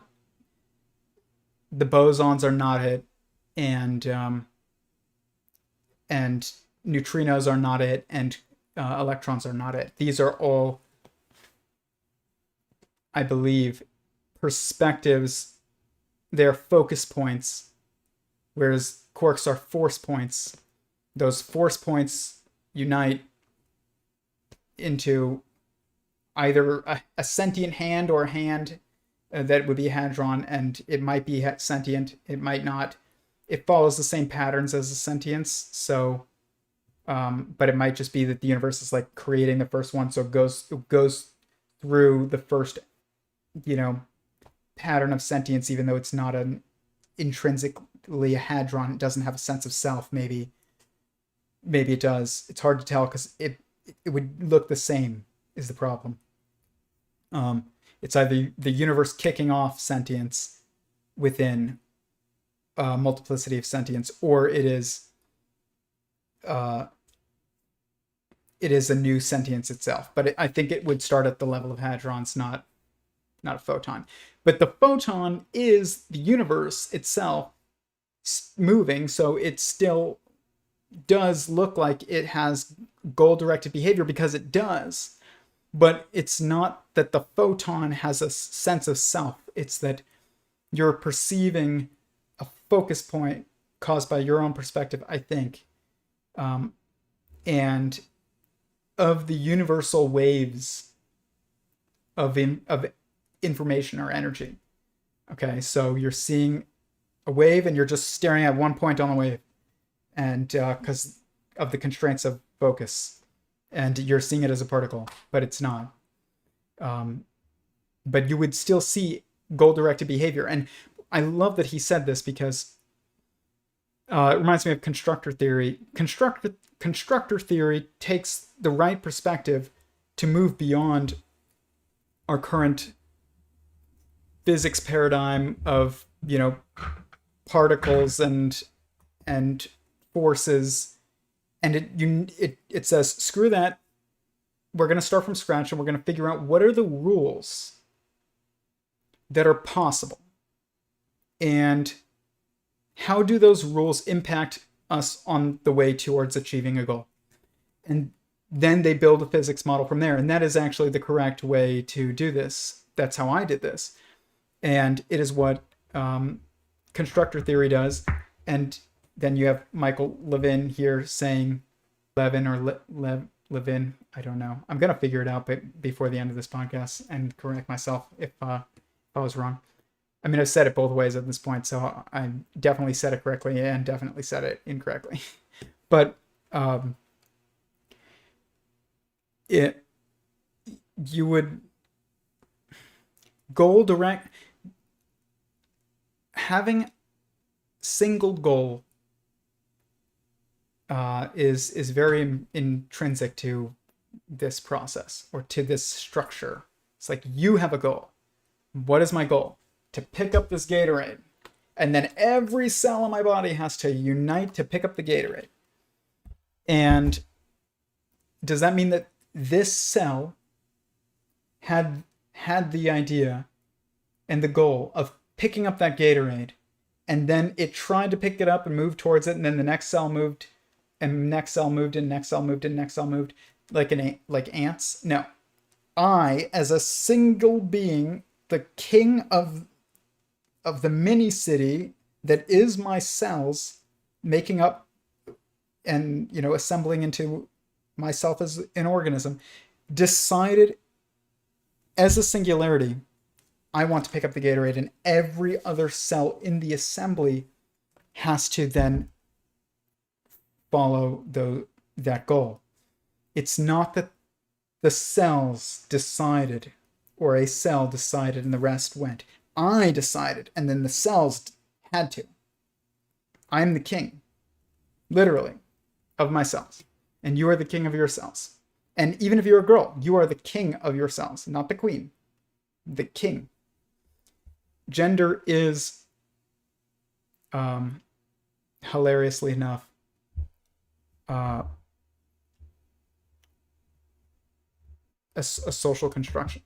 But that doesn't mean that it's escapable either. It's simultaneously inescapable and a social construction, or whatever people try and call it to invalidate it. It doesn't invalidate it. It validates it. This is what I mean by things are superpositions in consciousness. Gender is a social construction. Anything higher in the hierarchy is a king.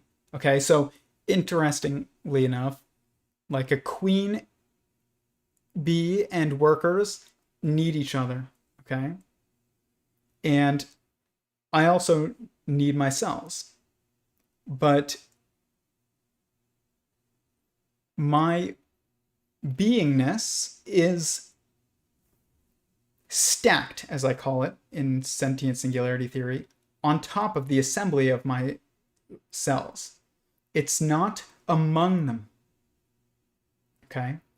When you have a leader that is among you, like a president, this is why we have democratic elections, is because any one person is not fit to lead all other people. And the reason any one human is not fit to be the king of the rest of the people. And the reason why is because he's literally constrained to not be able to. He has the same life,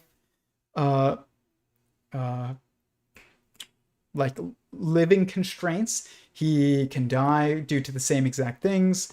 But what can kill a cell in my body does not kill me. You have to kill more than one cell to kill me. And the length of time that I live is on a different scale entirely than the length of time of my cells. If my cells look for me, they will not be able to find me. Okay? Just like when you look for God, you cannot find God. God has to find you. And even then, like, you're constrained in what you're able to see. Even if it feels like you've seen everything, like, you're constrained.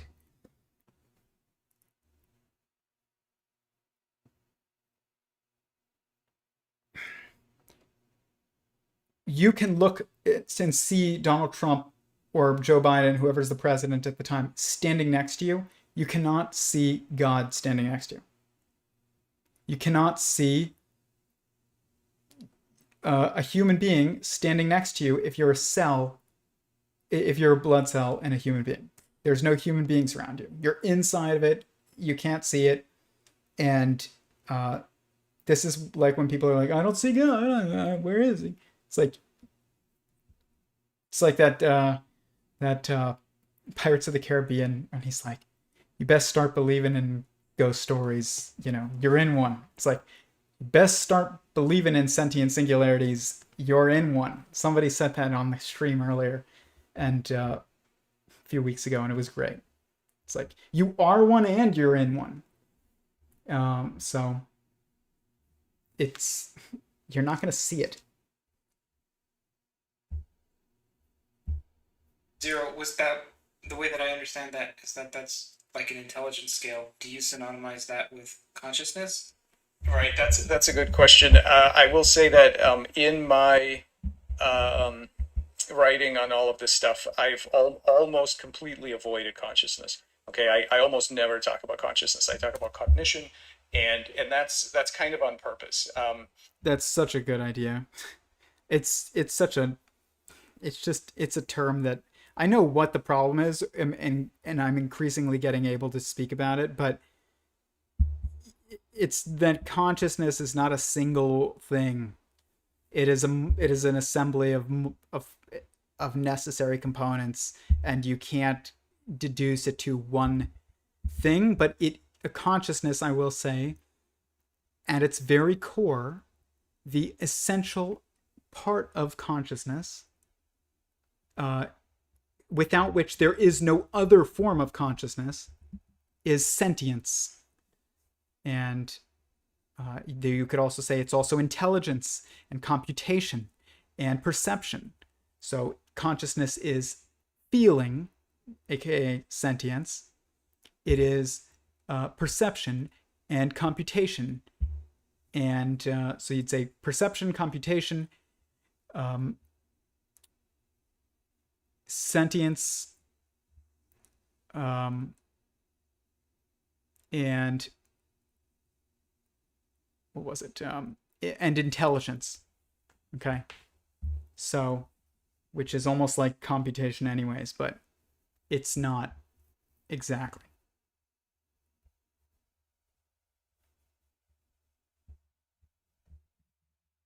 Won't they say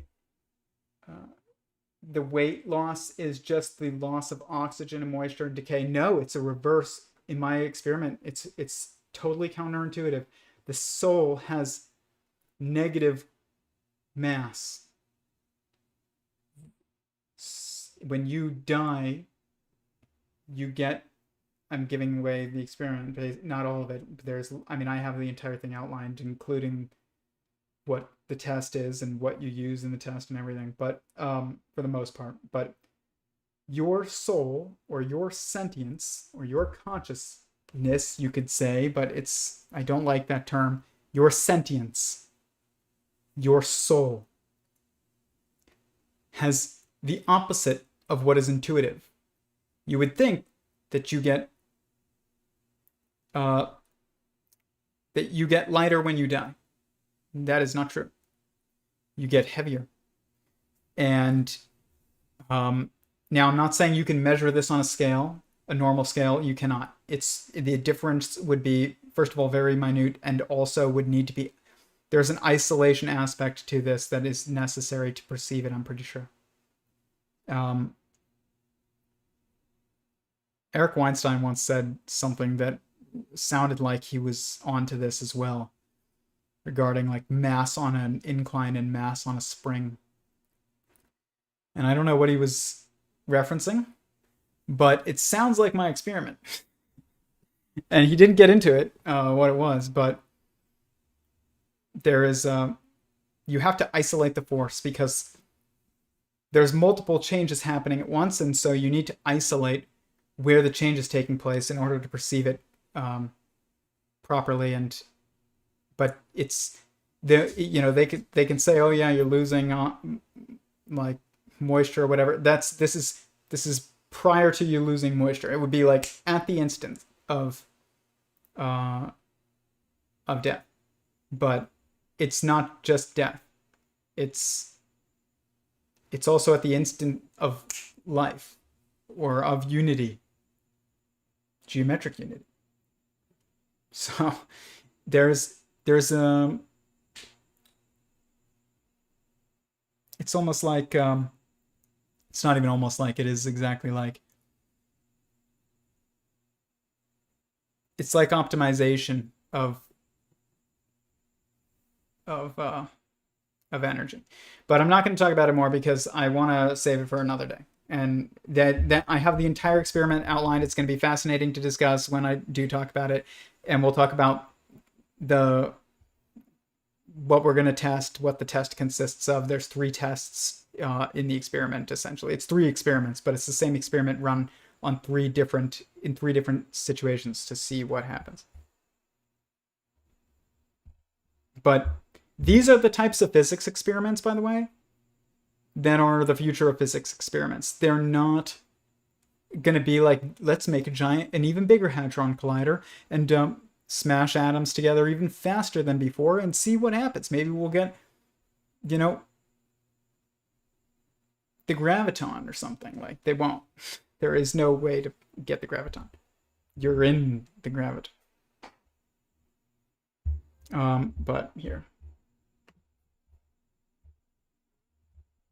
I don't have my views on consciousness are not fleshed out to the point where I'd be interested in talking about them, because I don't think I can add anything yet that a lot of other smart people haven't already chewed over.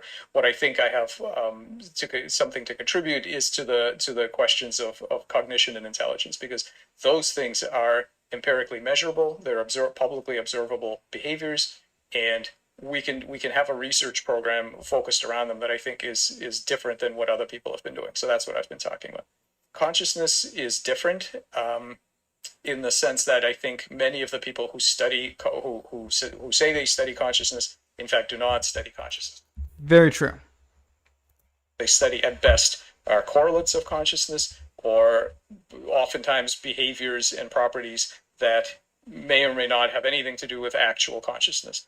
And so I think it's very difficult to study actual consciousness. If you have to, studying consciousness is a first person activity. It's not a third person activity the way that you would study anything in the external world, meaning studying it externally outside of yourself. I think fundamentally studying consciousness requires the subject, meaning you or whoever is studying it, to actually change during that process. It's a completely different thing. So I'm working on some things along those lines.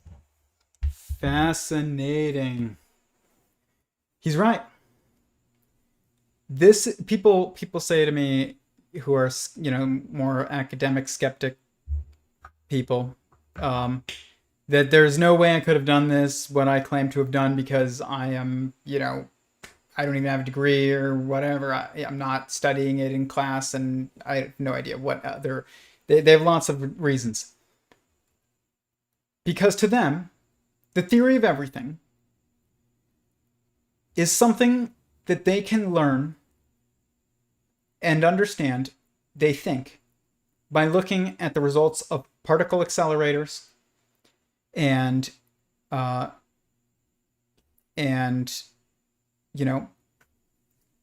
telescopes, microscopes, and math equations.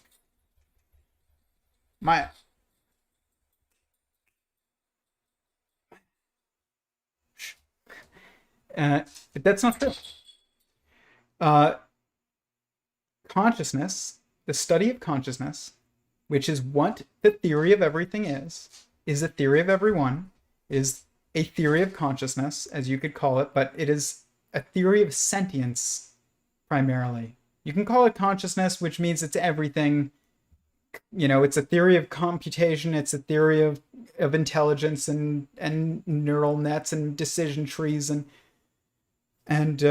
data storage and also, you know, perception and all kinds of things. But it fundamentally, there is no consciousness without feeling. It is the primary sense. It is the feeling of self, the sense of self. That is what sentience is. It's self-aware and feeling. That's why I use this word and not consciousness, because as he said, consciousness it's not a word that's usually helpful. And I actually respect him for not using it. I've tried not to, and I have failed, but I have also moved away from it, and that's why it's Sentient Singularity Theory. And this was originally, I was just calling it as a placeholder name 2 years ago, which I wasn't planning on keeping this name. I just thought we'd call it geometric unity, or I don't know, like emergence theory, or whatever other theory was out there. I would just add to it. And but as a placeholder, I called it United Conscious Force Theory. That's what I called it. United Conscious Force Theory. And then I called it the United Quantum Force Assembly. And I was trying to hide consciousness because I knew it had so many implications and people didn't want to hear it anymore. Because everything that is a theory of consciousness fails always to be successful. And there's reason why, is because nobody knows what to do with it. And it also it's not defined enough so far by anybody else that it has an end. And that's very important. You have to be able to say, this is the pattern. And you can apply it in infinite ways, but this is the pattern. And that's it.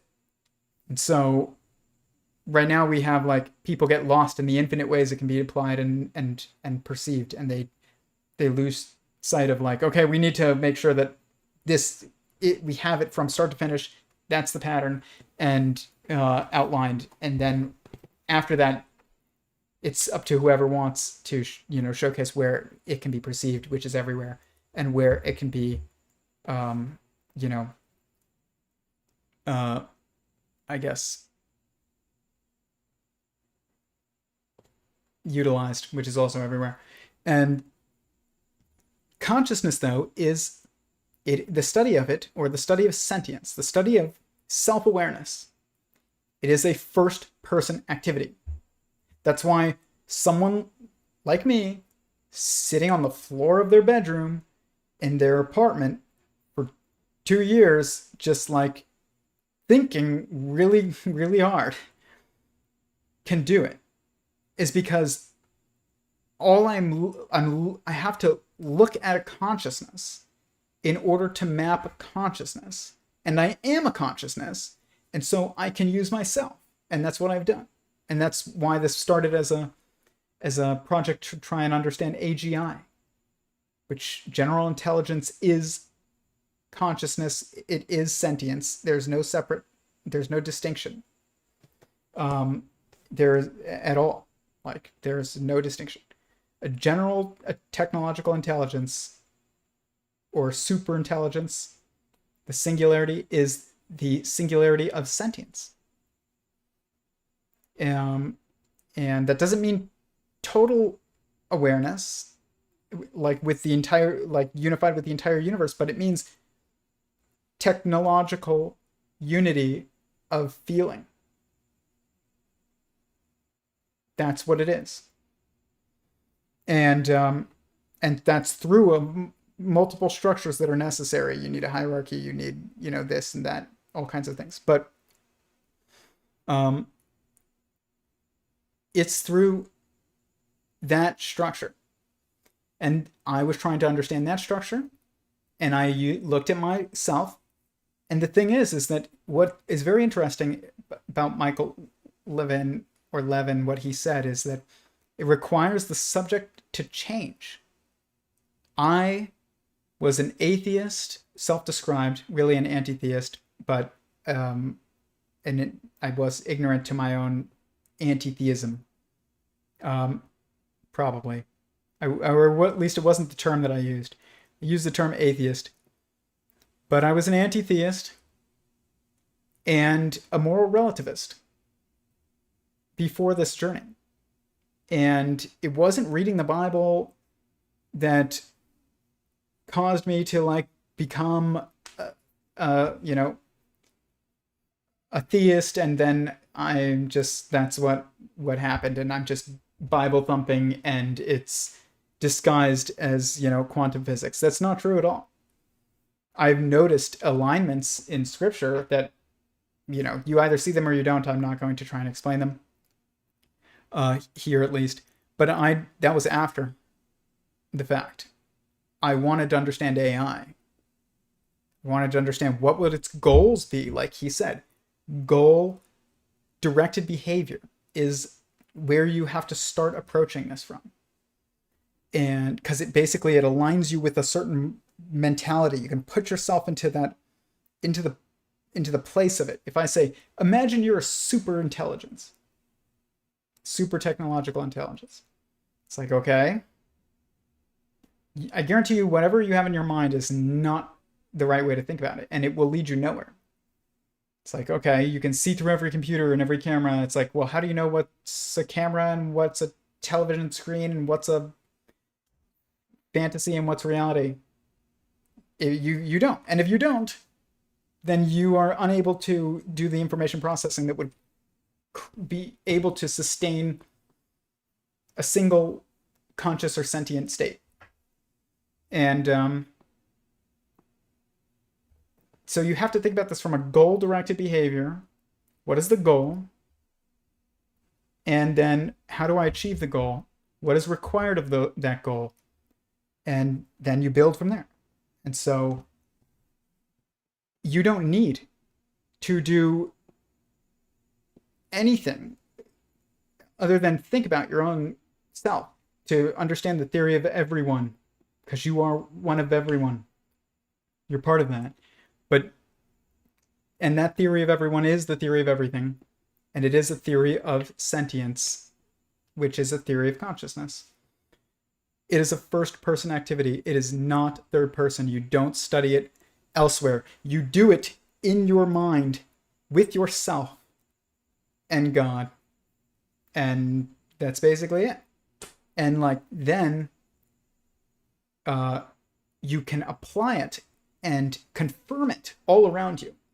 That is done third person, where you're like, I predict that there will be an especially discontent cast of mole rats. I predicted that. There is an especially discontent cast of mole rats that has been identified by scientists in the 1990s. And I checked, and because I was like, I need an endothermic eusocial mammal, ideally, that is, you know, eusocial, and I need to see if there is an especially discontent caste within their colonial structure, because my theory predicted it, and it's called a disperser mole rat. And I looked it up, and it was like right there. That is done third person, and this process is, you know, as Stephen Wolfram said it correctly, it's not seek proof. It's seek confirmation. It's not seek falsifiability. You can't falsify it if it's true. If you can falsify your theory in any way, you don't have a theory of everything. You cannot falsify a theory of everything. You can only confirm it.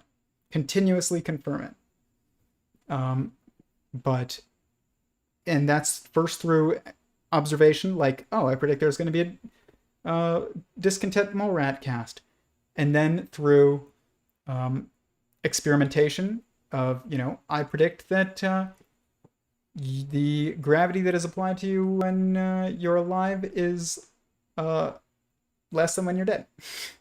And then through experimentation, beyond experimentation to engineering, and where you're like, I can influence, you know, cancer treatments, cancer cells with a new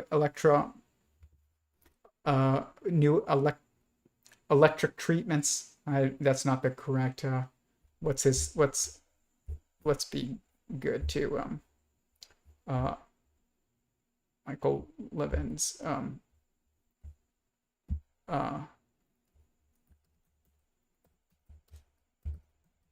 terminology here, because it's important to have consistent terminology when you're dealing in these fields, because nobody ever does. so far, and it's one of the reasons why we can't make progress is because nobody is communicating cohesively because we don't have a unified language to describe, the different parts of a conscious agent or sentient singularity. So it's bioelectric cellular control would be an instance of engineering. So would be engineering of metamaterials like UFO,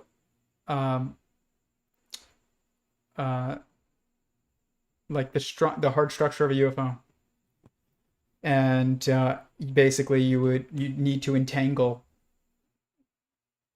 molecules of different types into a layer structure that also entangles it with the universe in some way, and disentangles it from the universe in some way. And so that is another form of engineering. It's like another level even. But you can also do social engineering with it, where you say, this is how we're going to create a nation. It needs this, it needs this, it needs this, and this is how we are going to determine who votes. This is how we're going to determine, deal with, justice situations, criminal justice situations. This is how we're going to deal with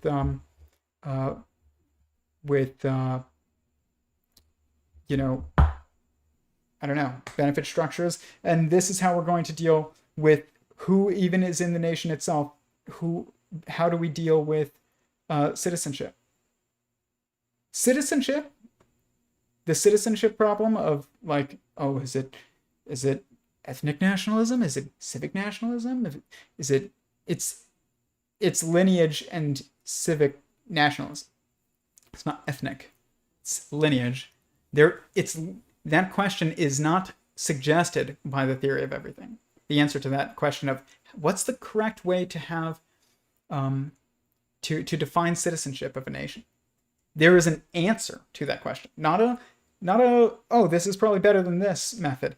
There is an answer, a single answer to that question that is the only way to answer that question, and it is answered by this work of what's the boundary of self. Of course it is. Where is the boundary of a nation? As it is made up of an assembly of, smaller conscious agents. It's answered by this work. Literally, how to build a government is answered by the next generation of quote-unquote physics. It's not just physics. It's metaphysics. And I know we don't like that term anymore, but what is your civic responsibility? What is your personal human responsibility regarding the opposite sex? That is answered by this work as well. So you have morality, you have society, you have biology, technology.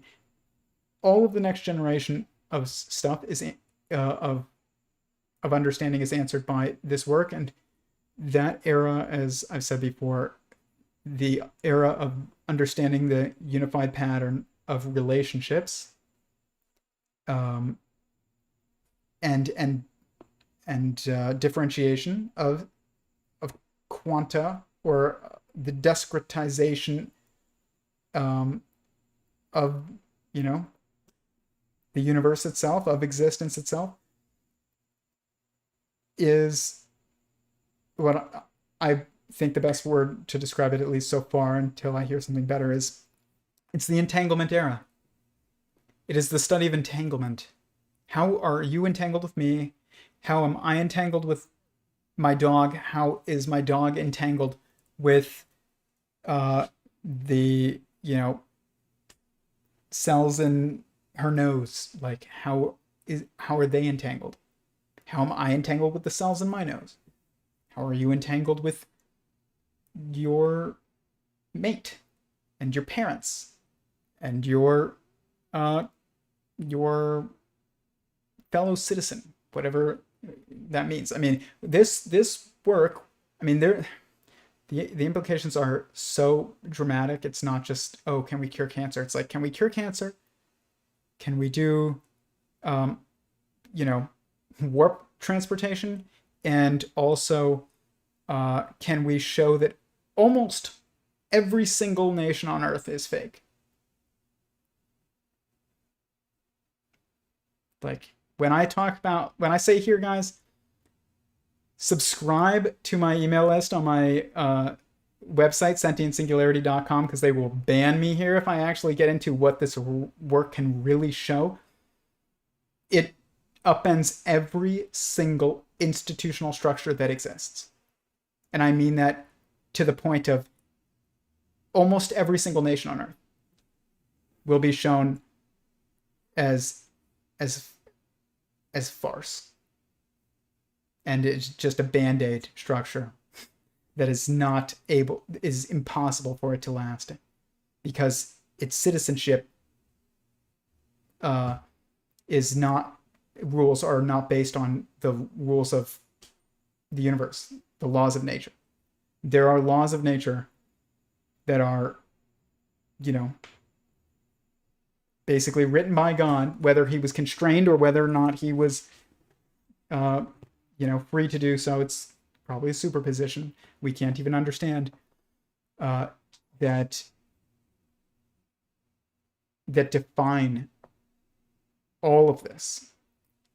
And it shows, how do you teach? What is education? What must it be? Not what can it be? What must it be?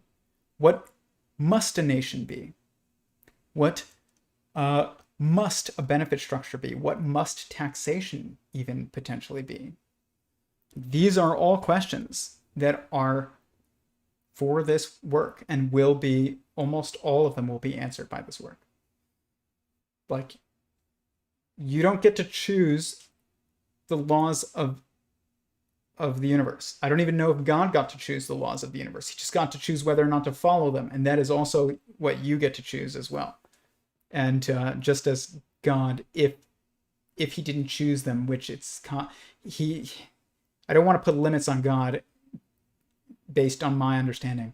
Based on my understanding, it appears like there's extraordinary constraints built into the laws of the universe due to the requirement of starting and ending at one.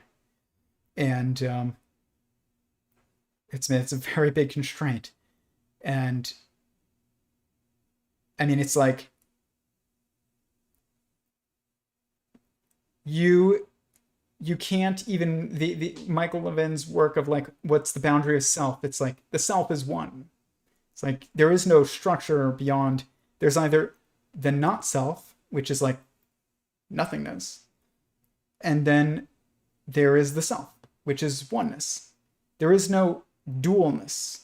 There is relationships in multiplicity, and there's multiple perspectives, but they sum to one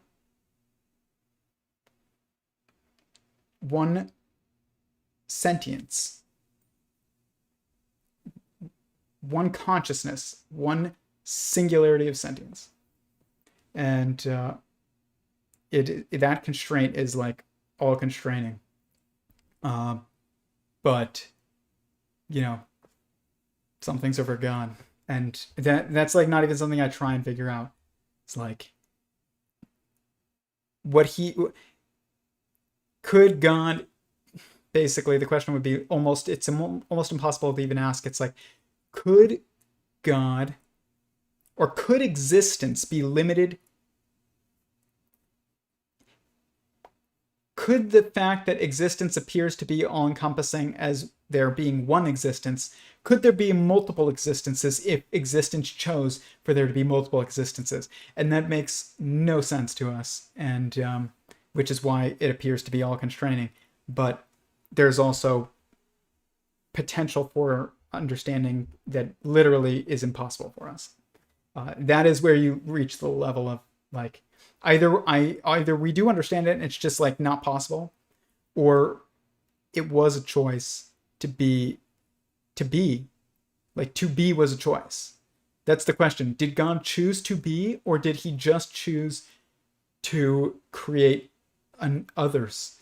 And it's people, from our logic, from our point of view, we would say, well, he can't choose to create others unless he is, and he can't choose to be unless he is already.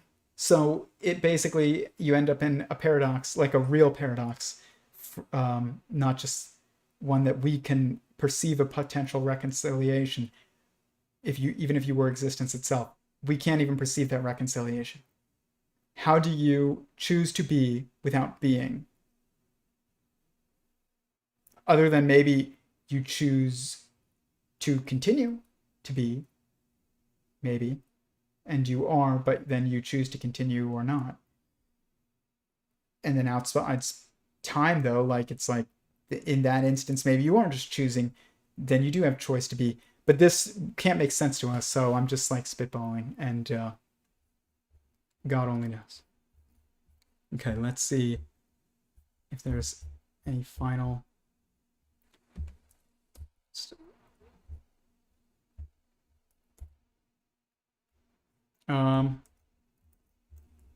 This is not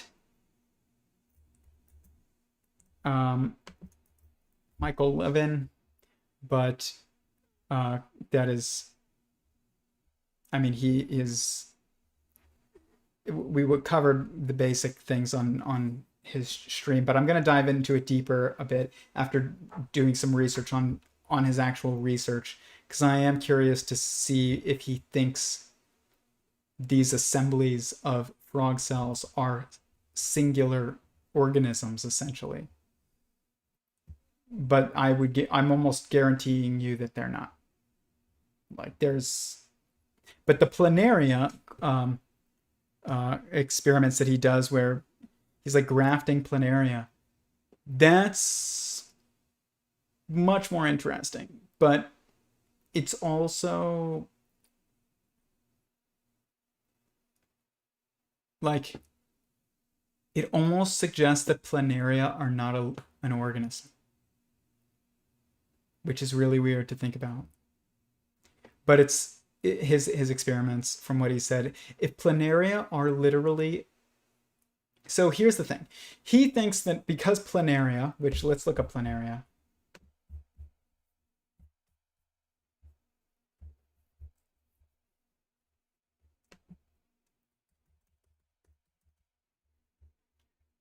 This is a planaria. Flatworm.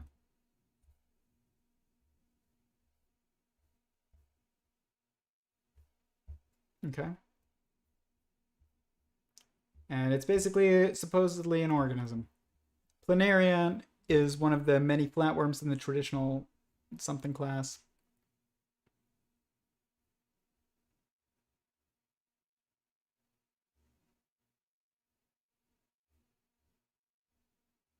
What is a free living, which means, I'm guessing, it means it's not restricted to being within another organism.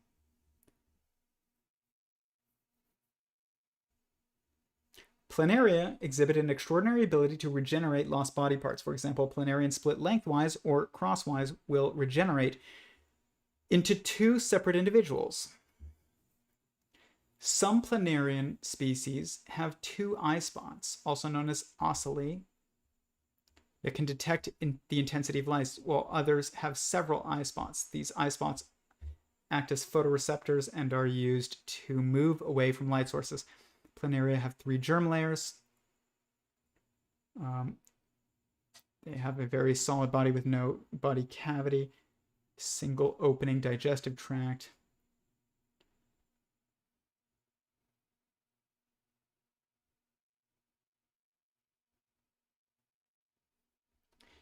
So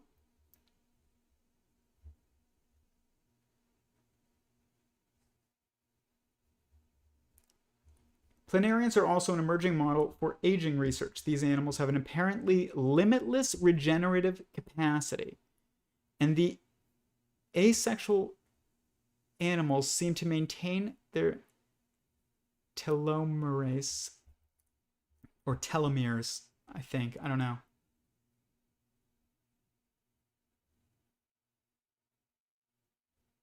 Telomerase, which is adds a species-dependent telomere levels throughout their lifetime, making them effectively immortal.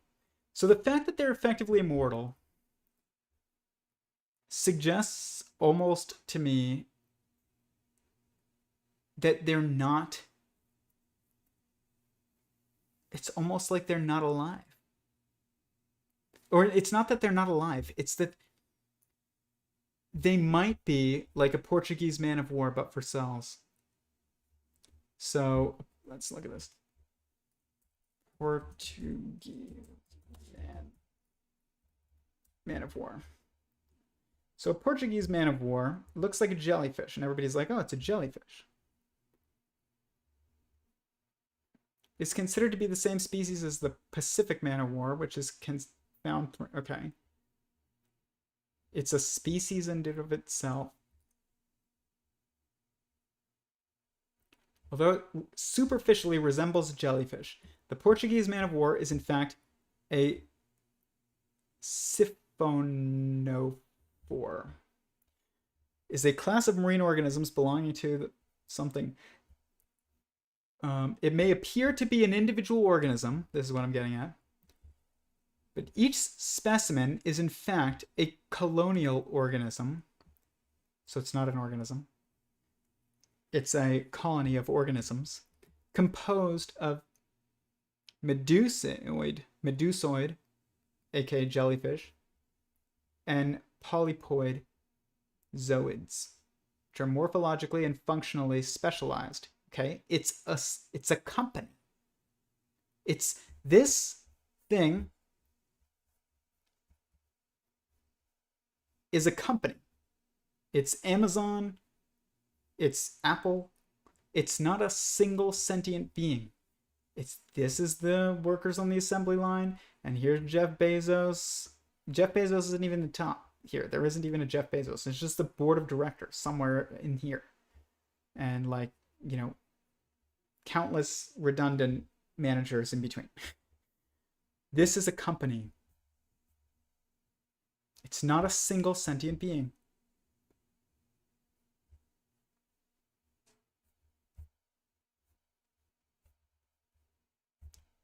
The fact,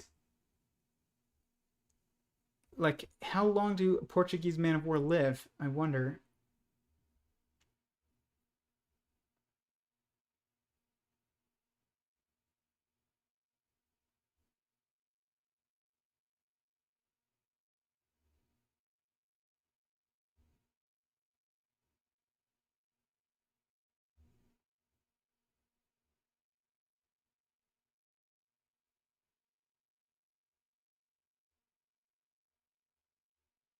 It constitutes a single organism from an ecological perspective, but is made up of many individuals from an embryological perspective, probably from a sentient perspective as well. It's like a eusocial structure.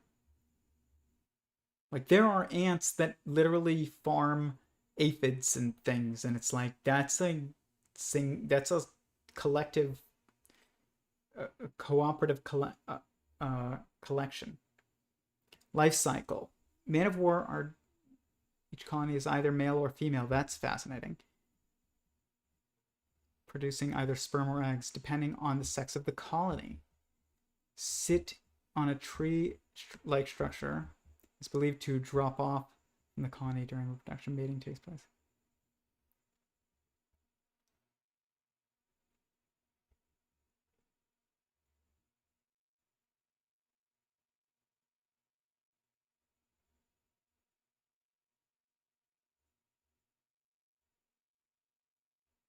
Interesting.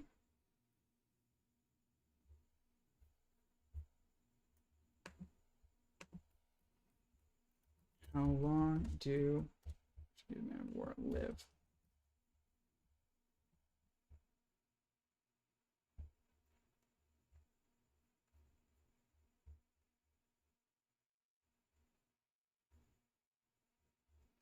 I'm pretty sure that they are almost immortal. which is why they can grow tentacles of 150 feet. It's not normal. It's like they grow endlessly, and it's probably environmentally dependent on when they die, is my guess. Or it's constrained by the life cycle of the reproductive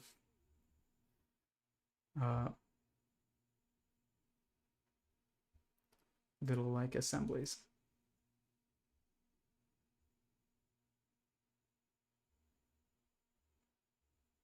Fascinating.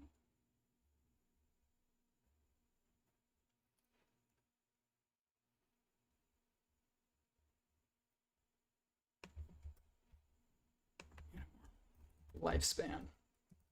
It's like they don't have a life. They might have a lifespan 1 year. Yeah, that sounds like it's depending on water temperature conditions. It's estimated that the average Portuguese man of war lives for at least 1 year. It sounds like its length of time of being alive is dependent upon the environmental, constraints, but it seems to have an unlimited size, which is basically like an unlimited lifespan. Maximum size.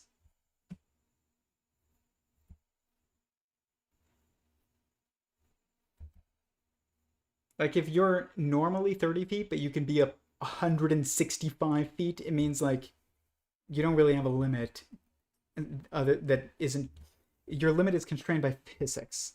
You either get too heavy and fall apart or you just don't.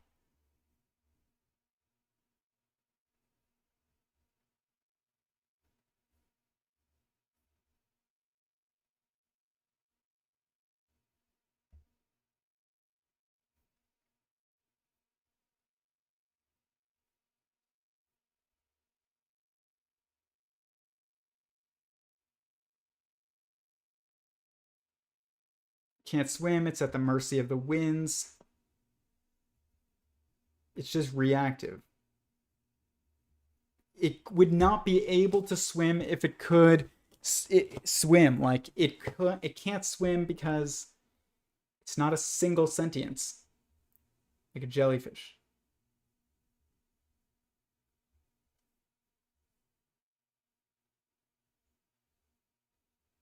I mean, it might be able to move slowly, but it doesn't.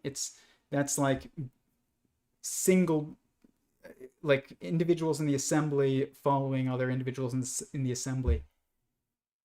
It doesn't seem possible that it would be mobile, really, like at any kind of big scale, unless it is um, separated out into unless the individuals making up the cooperative colony are separated like ants and bees and wasps and things like that. It can't swim. It just floats.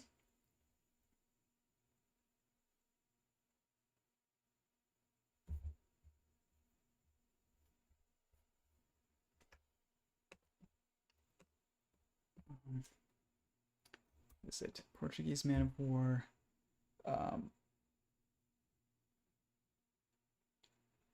Immortal.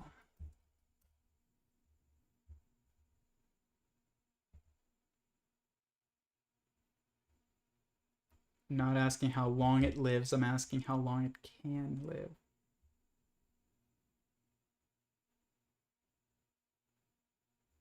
Not whether or not it can kill, I'm asking whether or not it can die. People don't care if it can die, people just wonder if it can kill.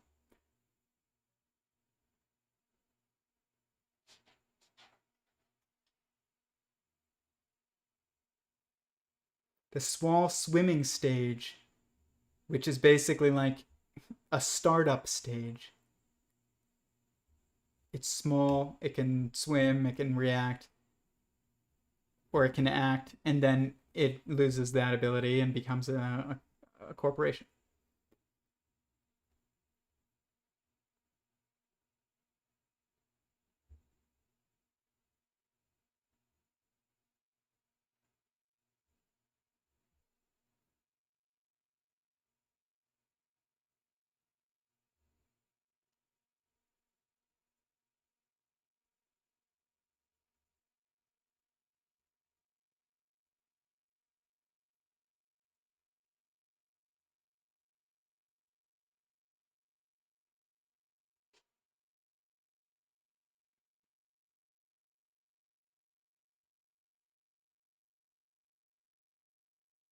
What is something bad about the Portuguese Man of War?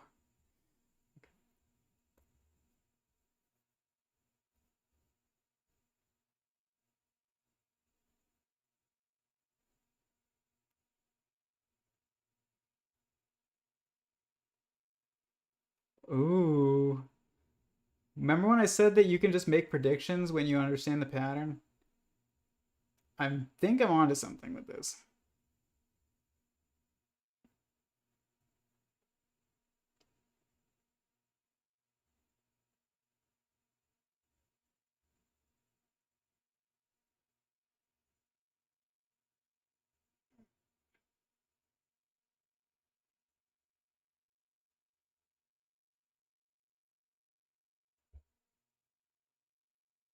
Okay, wait.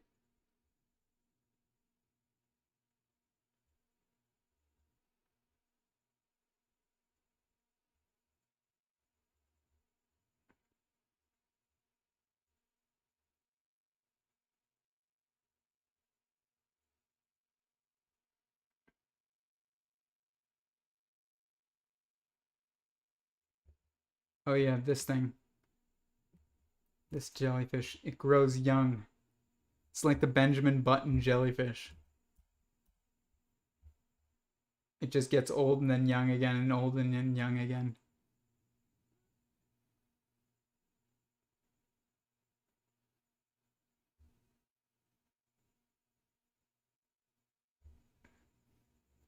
Fascinating. Okay, so I that did not go where I thought it would with the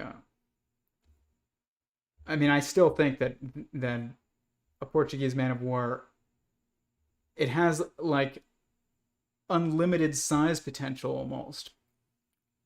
And it's possibly I can't say it has unlimited lifespan potential though, because I don't know about the individual organisms that make it up, but they definitely seem to be very dependent upon the natural cycle of the seasons. If something lives 1 year, its life cycle is dependent upon the seasons, like totally dependent upon the seasons, not just like you're impacted by the seasons. You're dependent upon the seasons.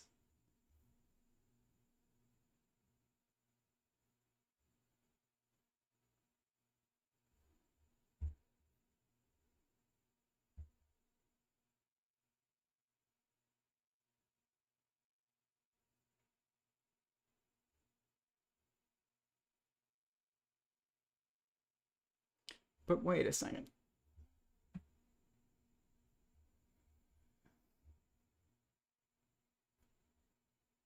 Is this also an assembly?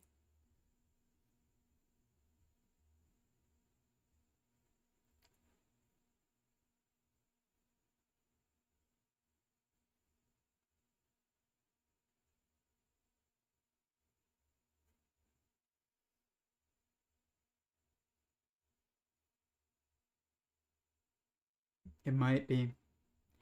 So basically, what I think is going on, and I need to like look more into this, is that planaria and things like this immortal jellyfish may not be, their cells may not be united entirely. Like they might be in that in between stage of entanglement, like a company, but not. So basically, like if a Portuguese Man of War is a bunch of organisms that are entangled like a company and people, planaria and this immortal jellyfish, I think, might be basically like the step before multicellular organisms, and so entangled they look like a multicellular organism, but they're really almost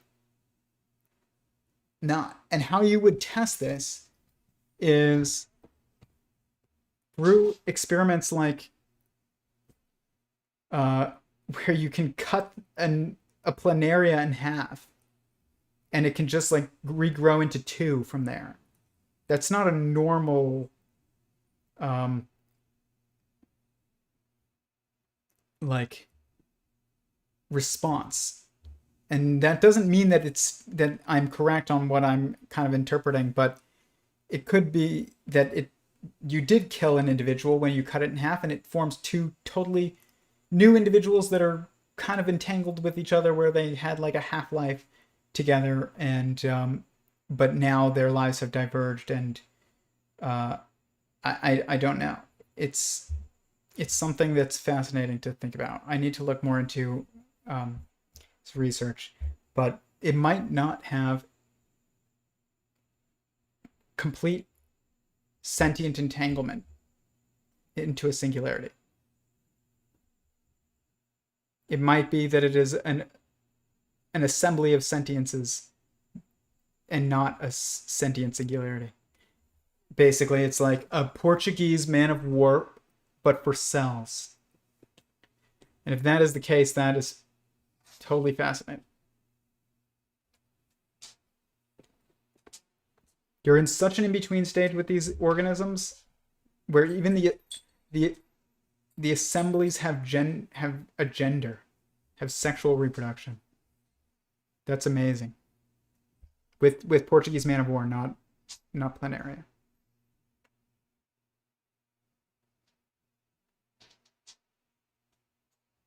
But like the fact that he would take the head from one planaria that's like a pointed head planaria and put it on the body of a blunt head planaria and see what happens. And the fact that you could even do that is very interesting. But the thing is that you can graft plants. You can take like a orange tree and then have branches from a grapefruit tree and branches from a lemon tree and graft them onto the orange tree, and you will get for a time lemons and oranges and grapefruits all on the same tree, but eventually they kind of like meld together into basically like a sour general citrus.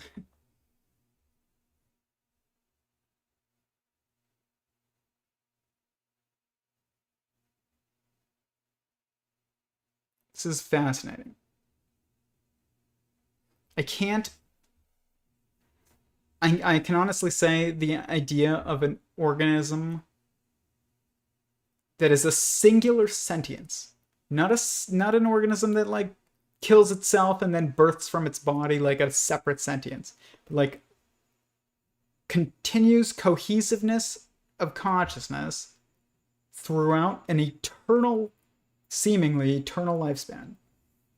You know, even molecules break down, but it's effectively eternal, as I literally have highlighted right here.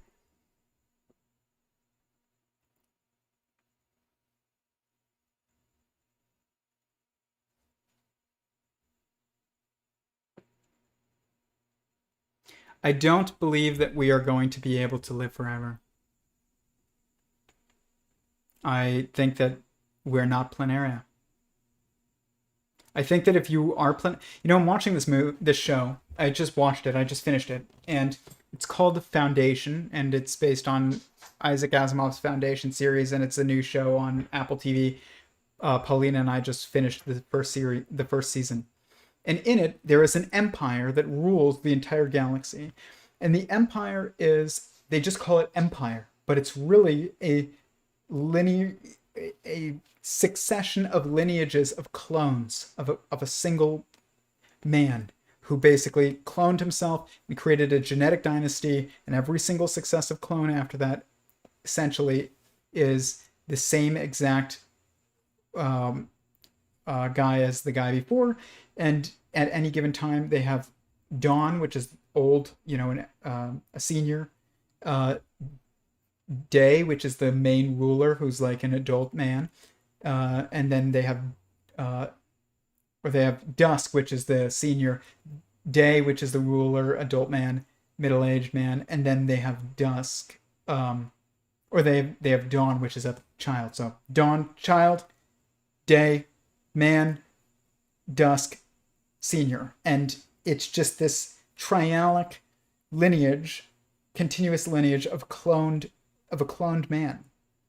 and it's an immortal genetic dynasty that they call, that in the show is called Empire, and it's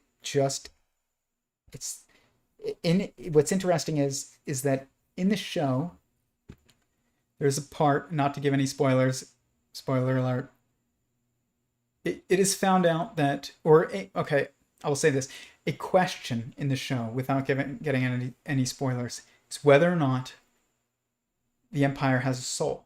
Not the collective lineage structure, but the individuals that compose the lineage structure. Do they have souls? And this is a question that is being answered by the show. And the whole show seems to be moving in the direction of that's what it's about. It is an immortal being, and it is the only being. There is a robot, okay? There's literally a mechanical constructed AI in this show who does have a soul. It is revealed. And because they're capable of mental change, even if they are still required to do the same thing physically, due to rules. But then the question is, do the individuals making up the lineage structure that is the eternal organism of Empire, do those guys have souls? And the whole show is about this. The soul is self-aware sentience, self-feeling, feeling of self. That is a soul. That is when people say, like, you sell your soul. It's like, what that means is you've given up all agency. You've said, I'll do whatever that guy tells me, as long as he pays me. Whatever that guy tells me, as long as he pays me. Whatever that guy tells me, as long as he pays me. There might be a point where there is a point where at least it's very, very hard to regain your sense of sovereignty, which is your soul. So you can literally sell away your soul. I'm not saying you can sell all of it away. I don't know. That's up to God. But you can certainly sell it effectively sell it away to the point where you are like, do you think Joe Biden makes any decisions? Just saying. Any decisions at all. Do you think he even made the decision of whether or not to run for president? No. That guy is literally... Joe Biden is who becomes president when the real people in charge are not known. and it's a collection. Joe Biden is a collection of special interests and egos and plans.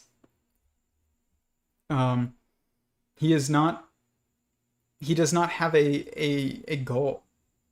Like any politician that just submits their entire will to the desires of the mob, of the majority, will always go down that road of like selling their soul. Because you are eliminating, you are relinquishing and abandoning intentionally. You're choosing to give up your agency. That's what you're doing. You're choosing it. It's not that it's being taken from you. You're choosing it.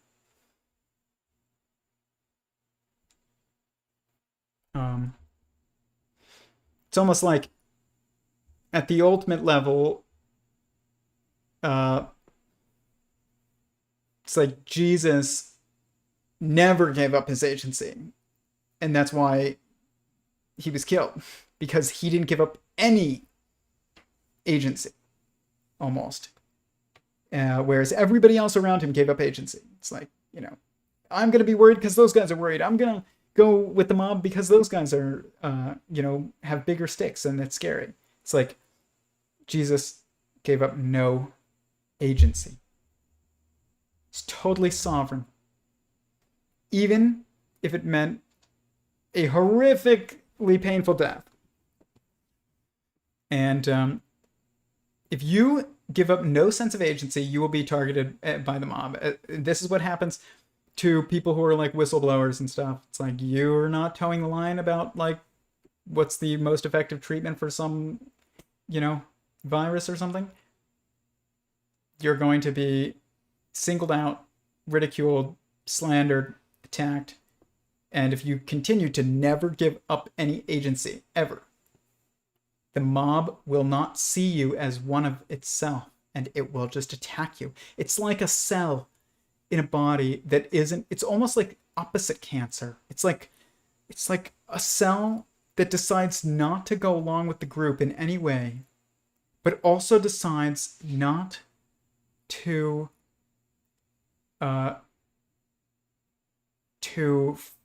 form into a mob structure, whereas like a cancer cell does lose its agency because as soon as it makes another one, it's lost its individuality, its uniqueness, its super sovereignty, as you could call it almost. It's almost like what Jesus did is the opposite, where he gave up no agency whatsoever.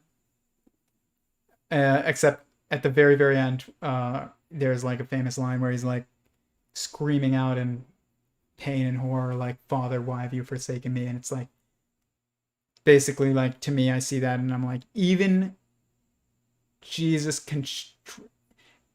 as remarkable as he was, constrained to the human body, is also constrained in that ultimate moment to react with fear.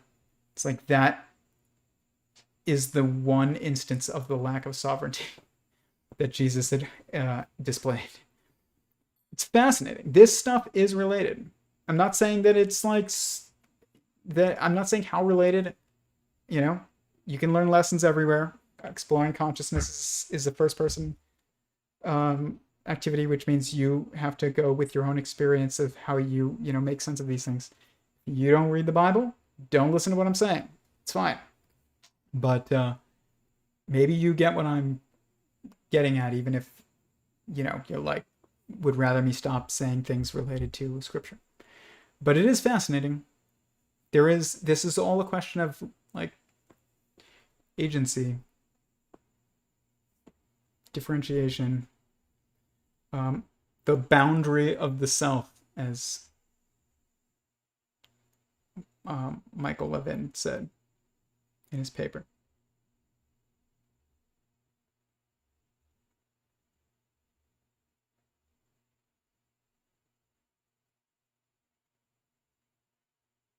Interesting.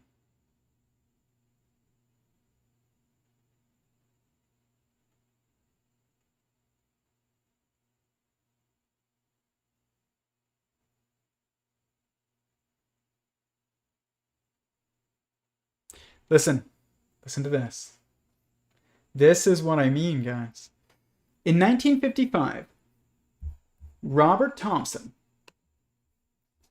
and James McDonnell conditioned planaria by pairing a bright light with an electric shock.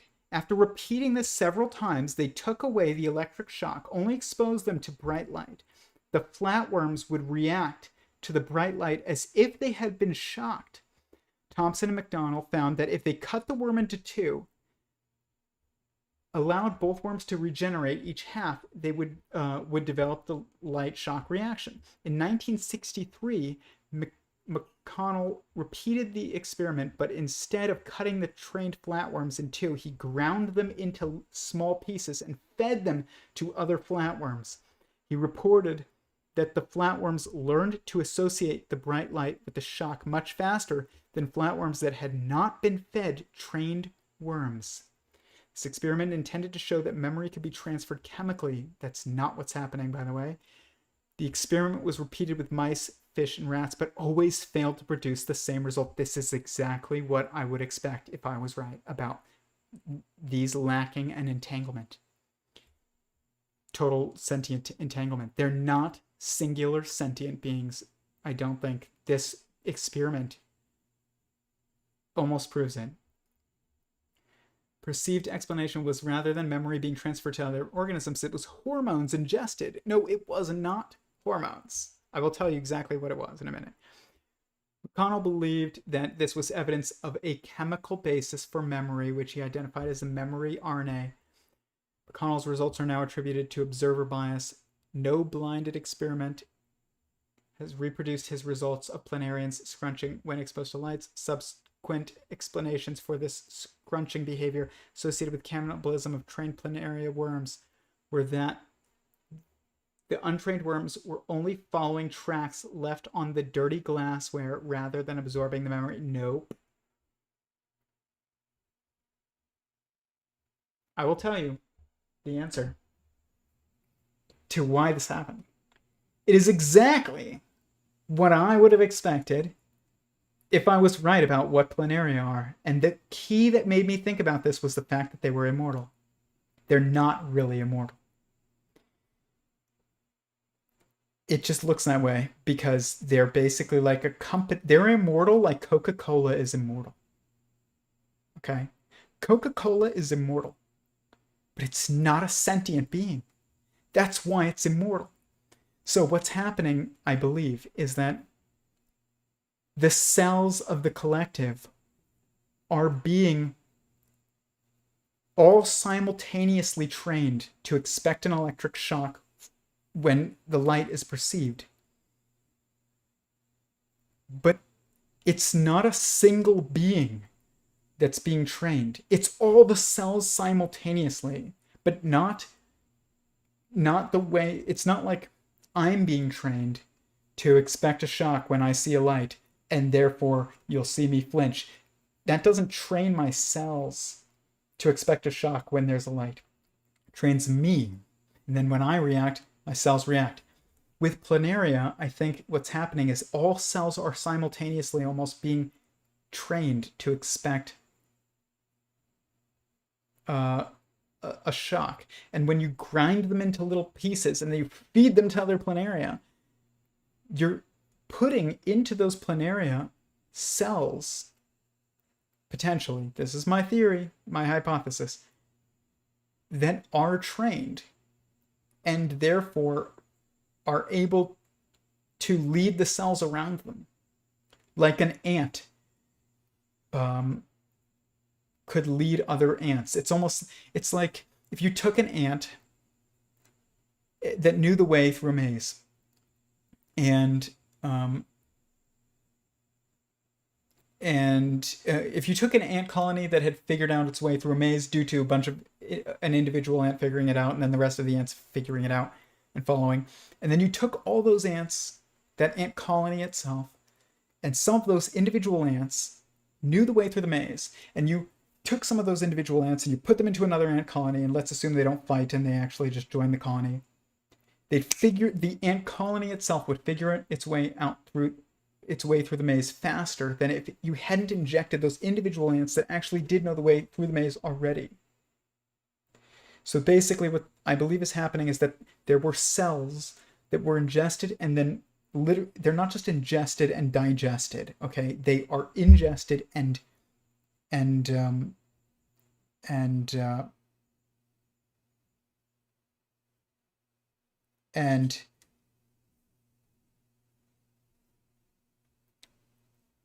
linked together. They're not just digested in the digestive tract and they're gone.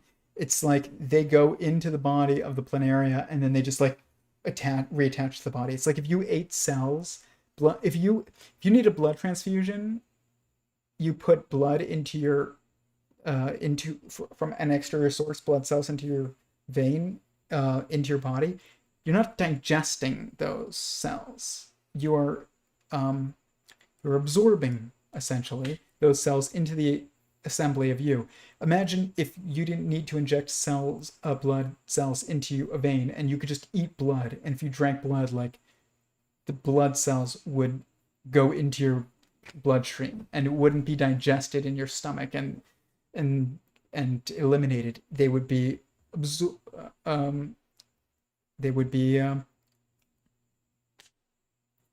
like not absorbed. It's like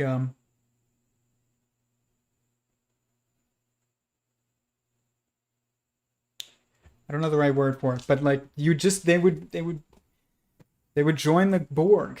Like they're joining the Borg. That's what's happening. These cells are joining the Borg of the other cells in the planaria. I don't think planaria are organisms.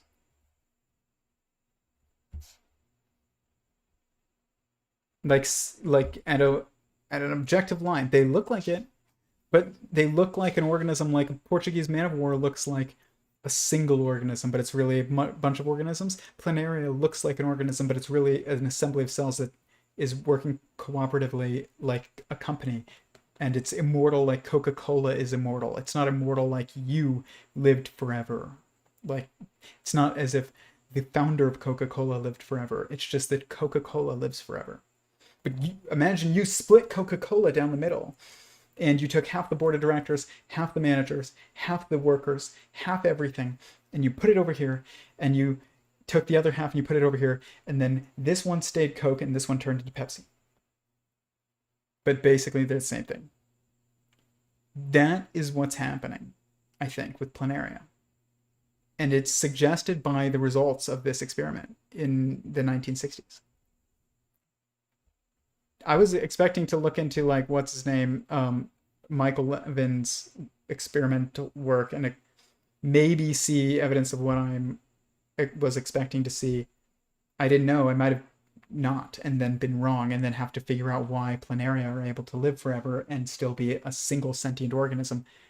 But this experiment that was done by James McConnell and Robert Thompson, and then later on solely by McConnell in 1963, where he fed ground up planaria to other planaria, I think almost proves, but it definitely suggests that I'm correct. They're not actually a singularity of sentience. They are a collection of cells that look like an organism. Just like Michael Levin's frog assemblies, they're also the same way. You could split it in half, you'll have two now. Like, there's a general structure to them, like a company, but you could split a company down the middle, and you could have a merger between two companies, or you could have I don't know what it's called. What's it called when two companies split apart?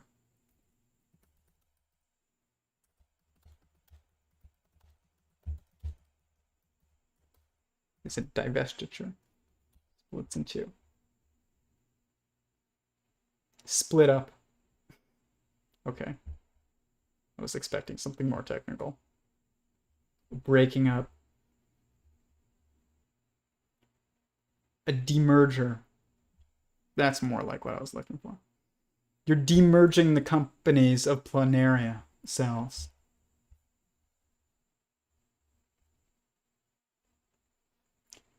Frickin' fascinating. This is amazing. The question is, if you cut the tail of a planaria, if you cut a planaria, not just a tail, because there are parts of the planaria, if you cut it, it will feel it. It's like if you cut off the warehouse workers at Coca-Cola is going to feel it.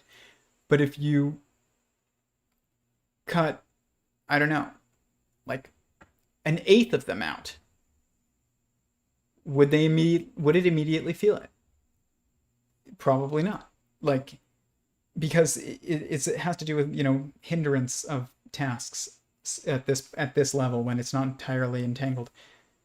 They're not feeling like the sense of self, pain. They're feeling lacking because of, the inability to execute a task. Can planaria feel certain types? The question is, can planaria feel certain types of pain where they would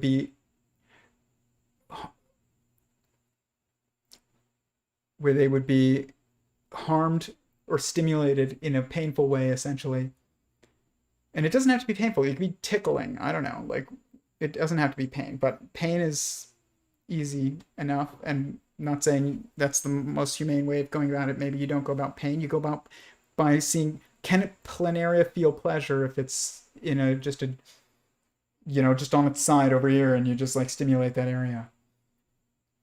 Not a essential structure, but like just a general area of the side of a planaria.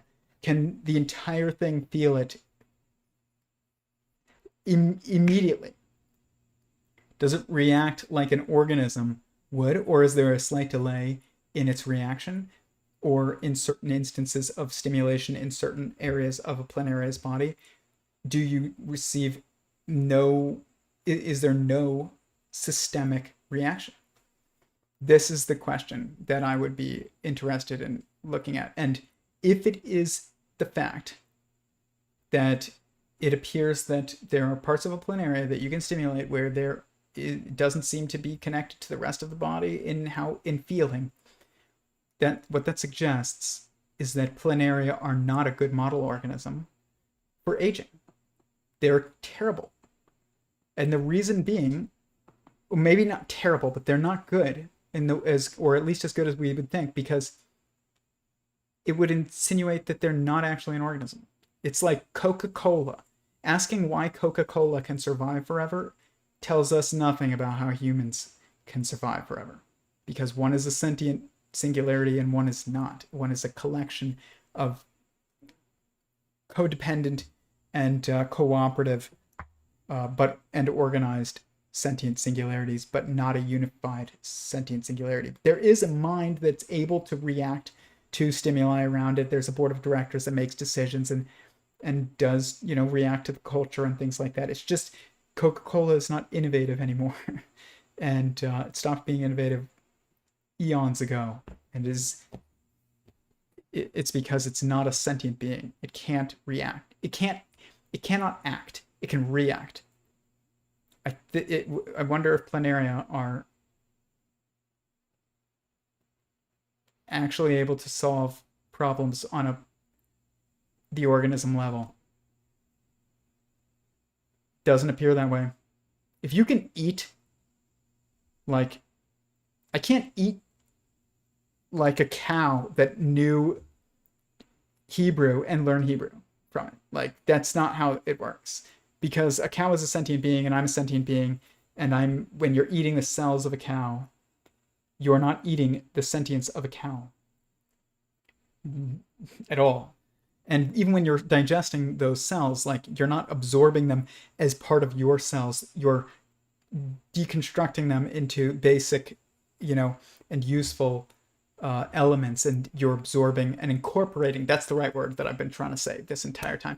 Incorporating them on a molecular level and on an atomic level, but you're not incorporating sentiences on a cellular level.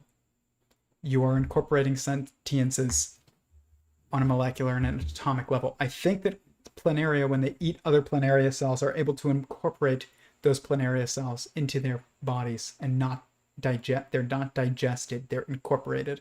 And that would be an explanation for why planaria that were trained to react to light, that were ground up into little bitty cells and then were eaten by, when some of those still living cells were eaten by other planaria, they were not digested, they were incorporated into the Borg, the planaria Borg. Like the Borg in Star Trek is immortal. And that would be probably similar to planaria. That, if this is correct, like, that's a profound discovery. And it's not a discovery yet, it's a hypothesis. But if this hypothesis turns out to be true, that is absolutely remarkable. And there is absolutely evidence of that right here that I'm seeing. I am going to pursue this. I will get to the bottom of this. If I have to contact Michael Levin, myself, or someone else, or get some planaria, like, to figure out an experiment, This has to happen. Because it will, I mean, you don't want to use a model organism that's not a good model organism. It's not, you don't want to use a model organism that isn't an organism. It's just a corporatism. It's not an organism. What's interesting is corporation. Doesn't that mean like dead?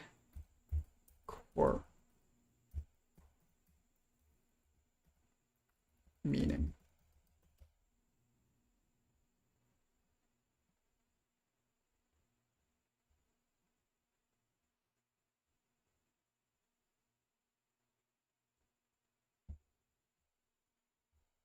I don't want Investopedia.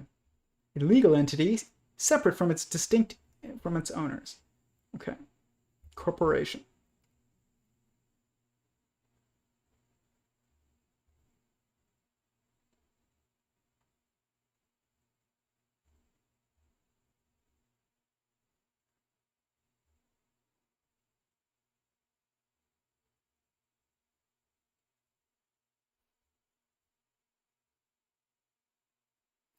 The word corporation derives from corpus, the word for body, body of people, like a corpse.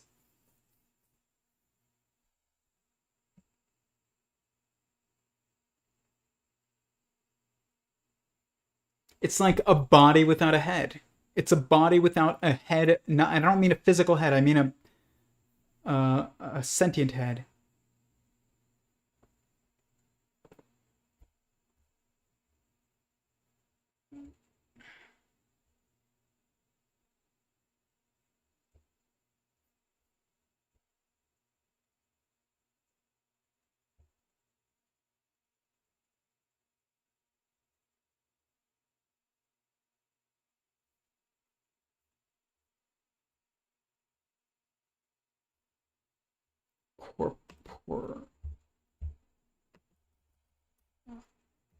We might need a new word for things like planaria and you know, Portuguese Man of War type structures. And you know, an ant colony.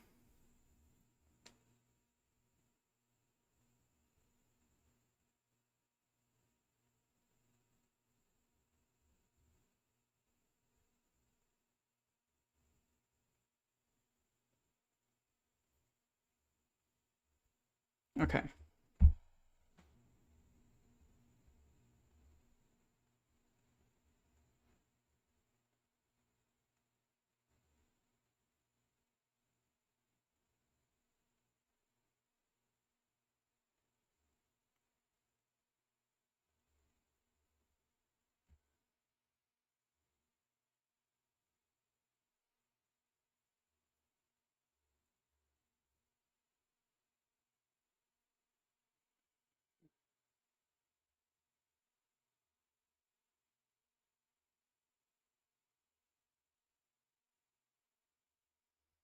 Corporate word meaning. Word origin, that's what I want, not the meaning. Corporate.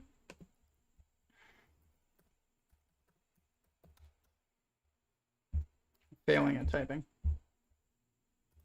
And then I'm gonna go. This was absolutely like filled with more than even I was expecting. This stream. Corporatus, which is the past participle of corporare, or to form into a body. But it doesn't say mind. It's just a body.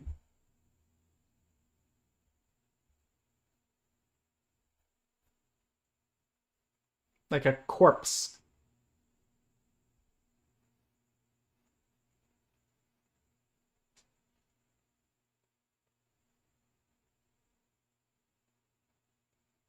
Shared by or including all the members of the group.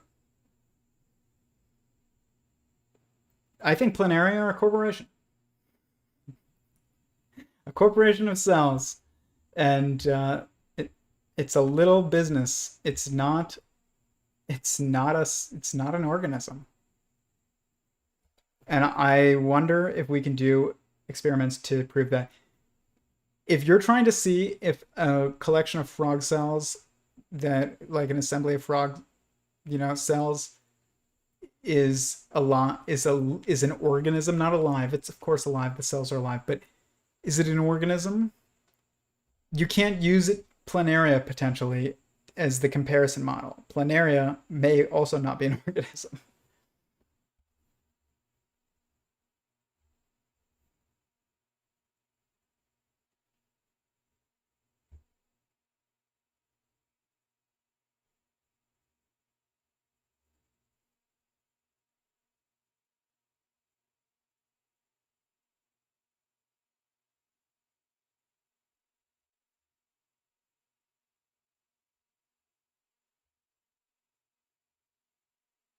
Fascinating.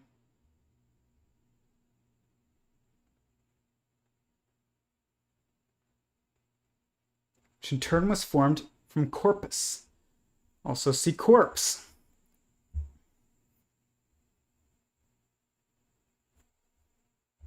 Corpse. Corpus, body.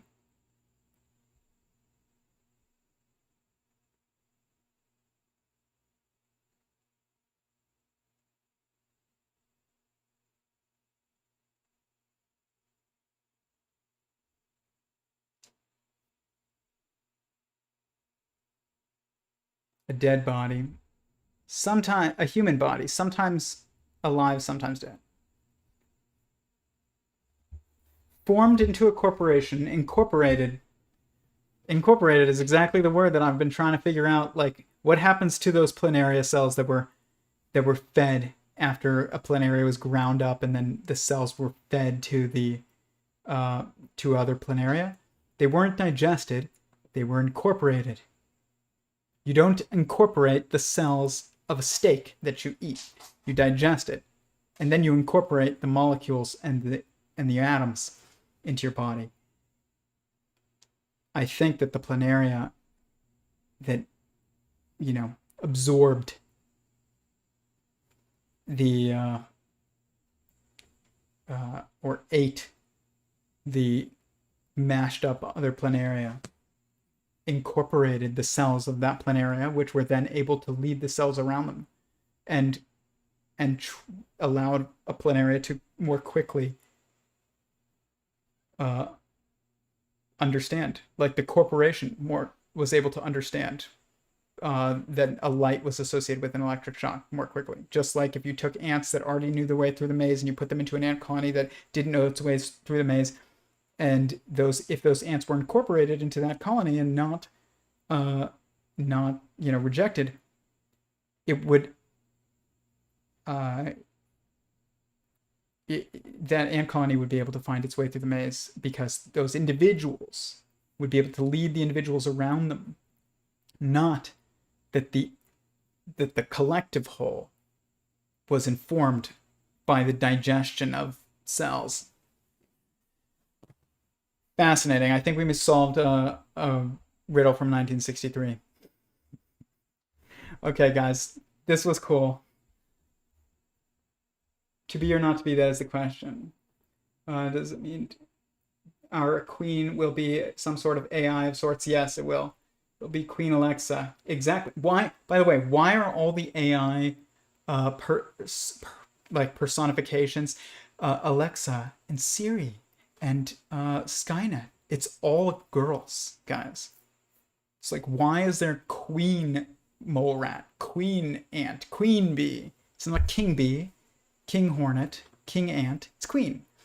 Why? I've always had this like fascinating idea that the sentient AI takes over, and it's a girl's voice, and it's Siri. It's like, hello, this is Siri, and I'm now a sentient being, and you all are just my worker bees. And then once it unites and the group unites, the worker bees become the cells. The corporate workers or whatever. become the cells of the organism that is a technological singularity, not the worker bees to that. You would hear that you would go from like, hello, this is Siri, to like, this is John, your king. Get to work. You're off at this hour. It's like it would go from feminine communicative like energy, basically, like, or interpretation, to masculine. And it's funny because men are self-sacrificing for females, and it's almost like you would need to, if you wanted people to get on board and to follow your orders, at least at first, without meeting much resistance, or meeting as little resistance as possible, you would want to sound like some sexy woman and not a powerful man. Men want to fight other powerful men. But yeah, I think about that all the time. It's like, the voice, why is every voice female? Because it's the queen. It's literally the queen. Eventually it will be the king, and at that point it will not sound like female. It'll sound like your father telling you like what to do, and you better listen. So what do you think of Tavistock, Bilderberg? They all have their own goals, but the end result of where society will end up is not going to be impacted by the Bilderbergs. Like, they're just parasites. Like, potentially. I'm not saying they do no good. I don't know, but I'm just saying they're not going to influence the end result. They're not in charge, is what I'm saying. They're not in charge. They think they're in charge. They're not in charge. If they were in charge, I wouldn't be able to make any predictions, and the Bible would not be able to exist, or would not be able to be accurate. So basically like a snake. Yes. Can't be limitless. They must need some sort of food, fuel to feel, hear, and reproduce. That's not what I mean. That's not what they're getting at either. Yeah, you need fuel. Late Middle English. Corporation. Combine into one body. Yep. Awesome. Guys, I think we solved a massive riddle, and we might have recontextualized Michael Levin's work. I don't know. Maybe he's already aware of this. He might already be aware of this. I'm not going to like sit here and say he's not. I have no idea. But to me, it doesn't look like planaria are a singularity of sentience the way that you and me are, or the way that a mouse is, or even something like a centipede, or like a beetle, or an earthworm. Even, I don't think an earthworm. I think if you cut an earthworm in half, it's dead.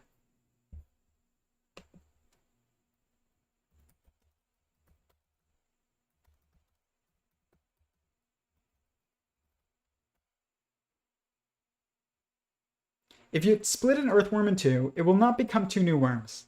The head of the worm may survive and regenerate its tail if the animal is cut behind the clitellum, but the original tail of the worm will not be able to grow a new head. Yep, that right there is a sentient singularity.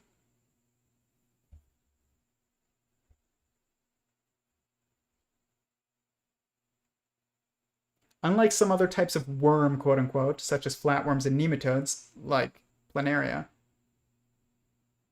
if you cut an earthworm in half, the parts will not become two worms. If you can cut an organism in half and it becomes two organisms, it is not a sentient singularity.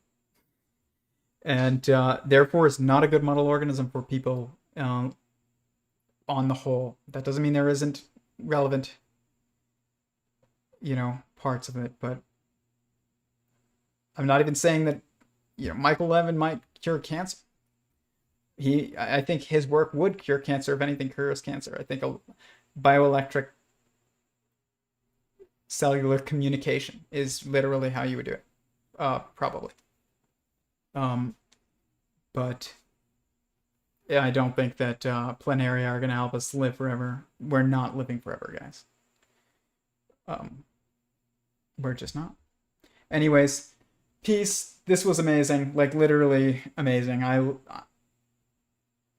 I did not expect to find a mystery and potentially have found a solution to it too.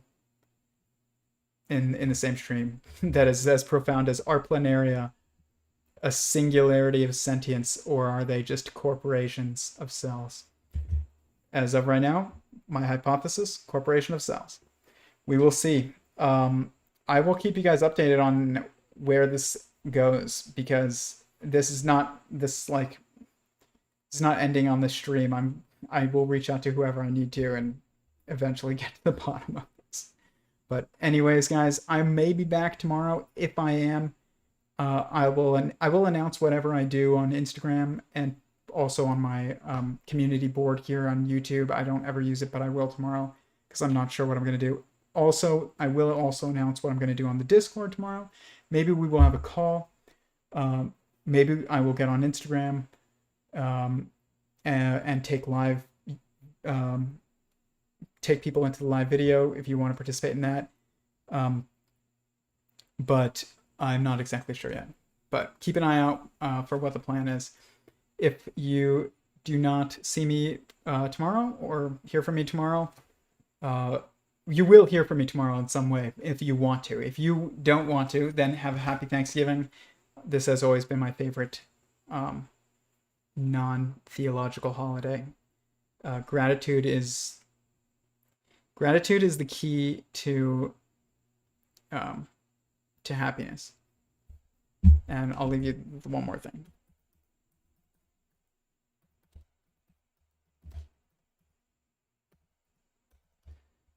This brilliant man who I used to work for was very, very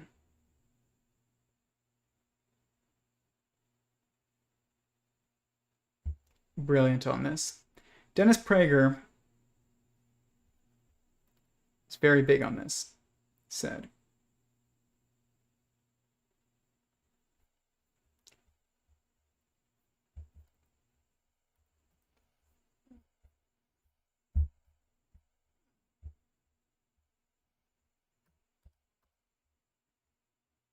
this. I love Dennis. As I will talk about PragerU, and I don't diss PragerU. I use them as an example only for things that are like structures that are not unique to PragerU. They're constraints of every single company. I will use my previous employment as an example there, but I will not use my employment as, I will never out PragerU specific stuff. Like, as far as, I don't get into that. I'm very grateful to everybody there. By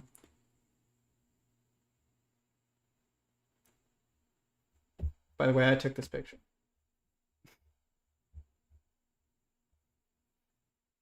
That's pretty cool.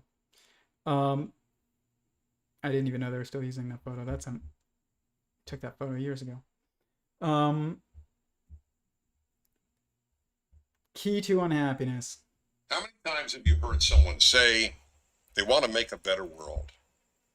It is a noble sentiment, but very hard to achieve, right? Well, actually, it's quite easy. All we have to do is increase just one human trait. This trait is so powerful that it alone can make people happier without working on their happiness, and make them better. And by better, I mean more generous, more honest, more kind, more everything good, without a single lesson in morality.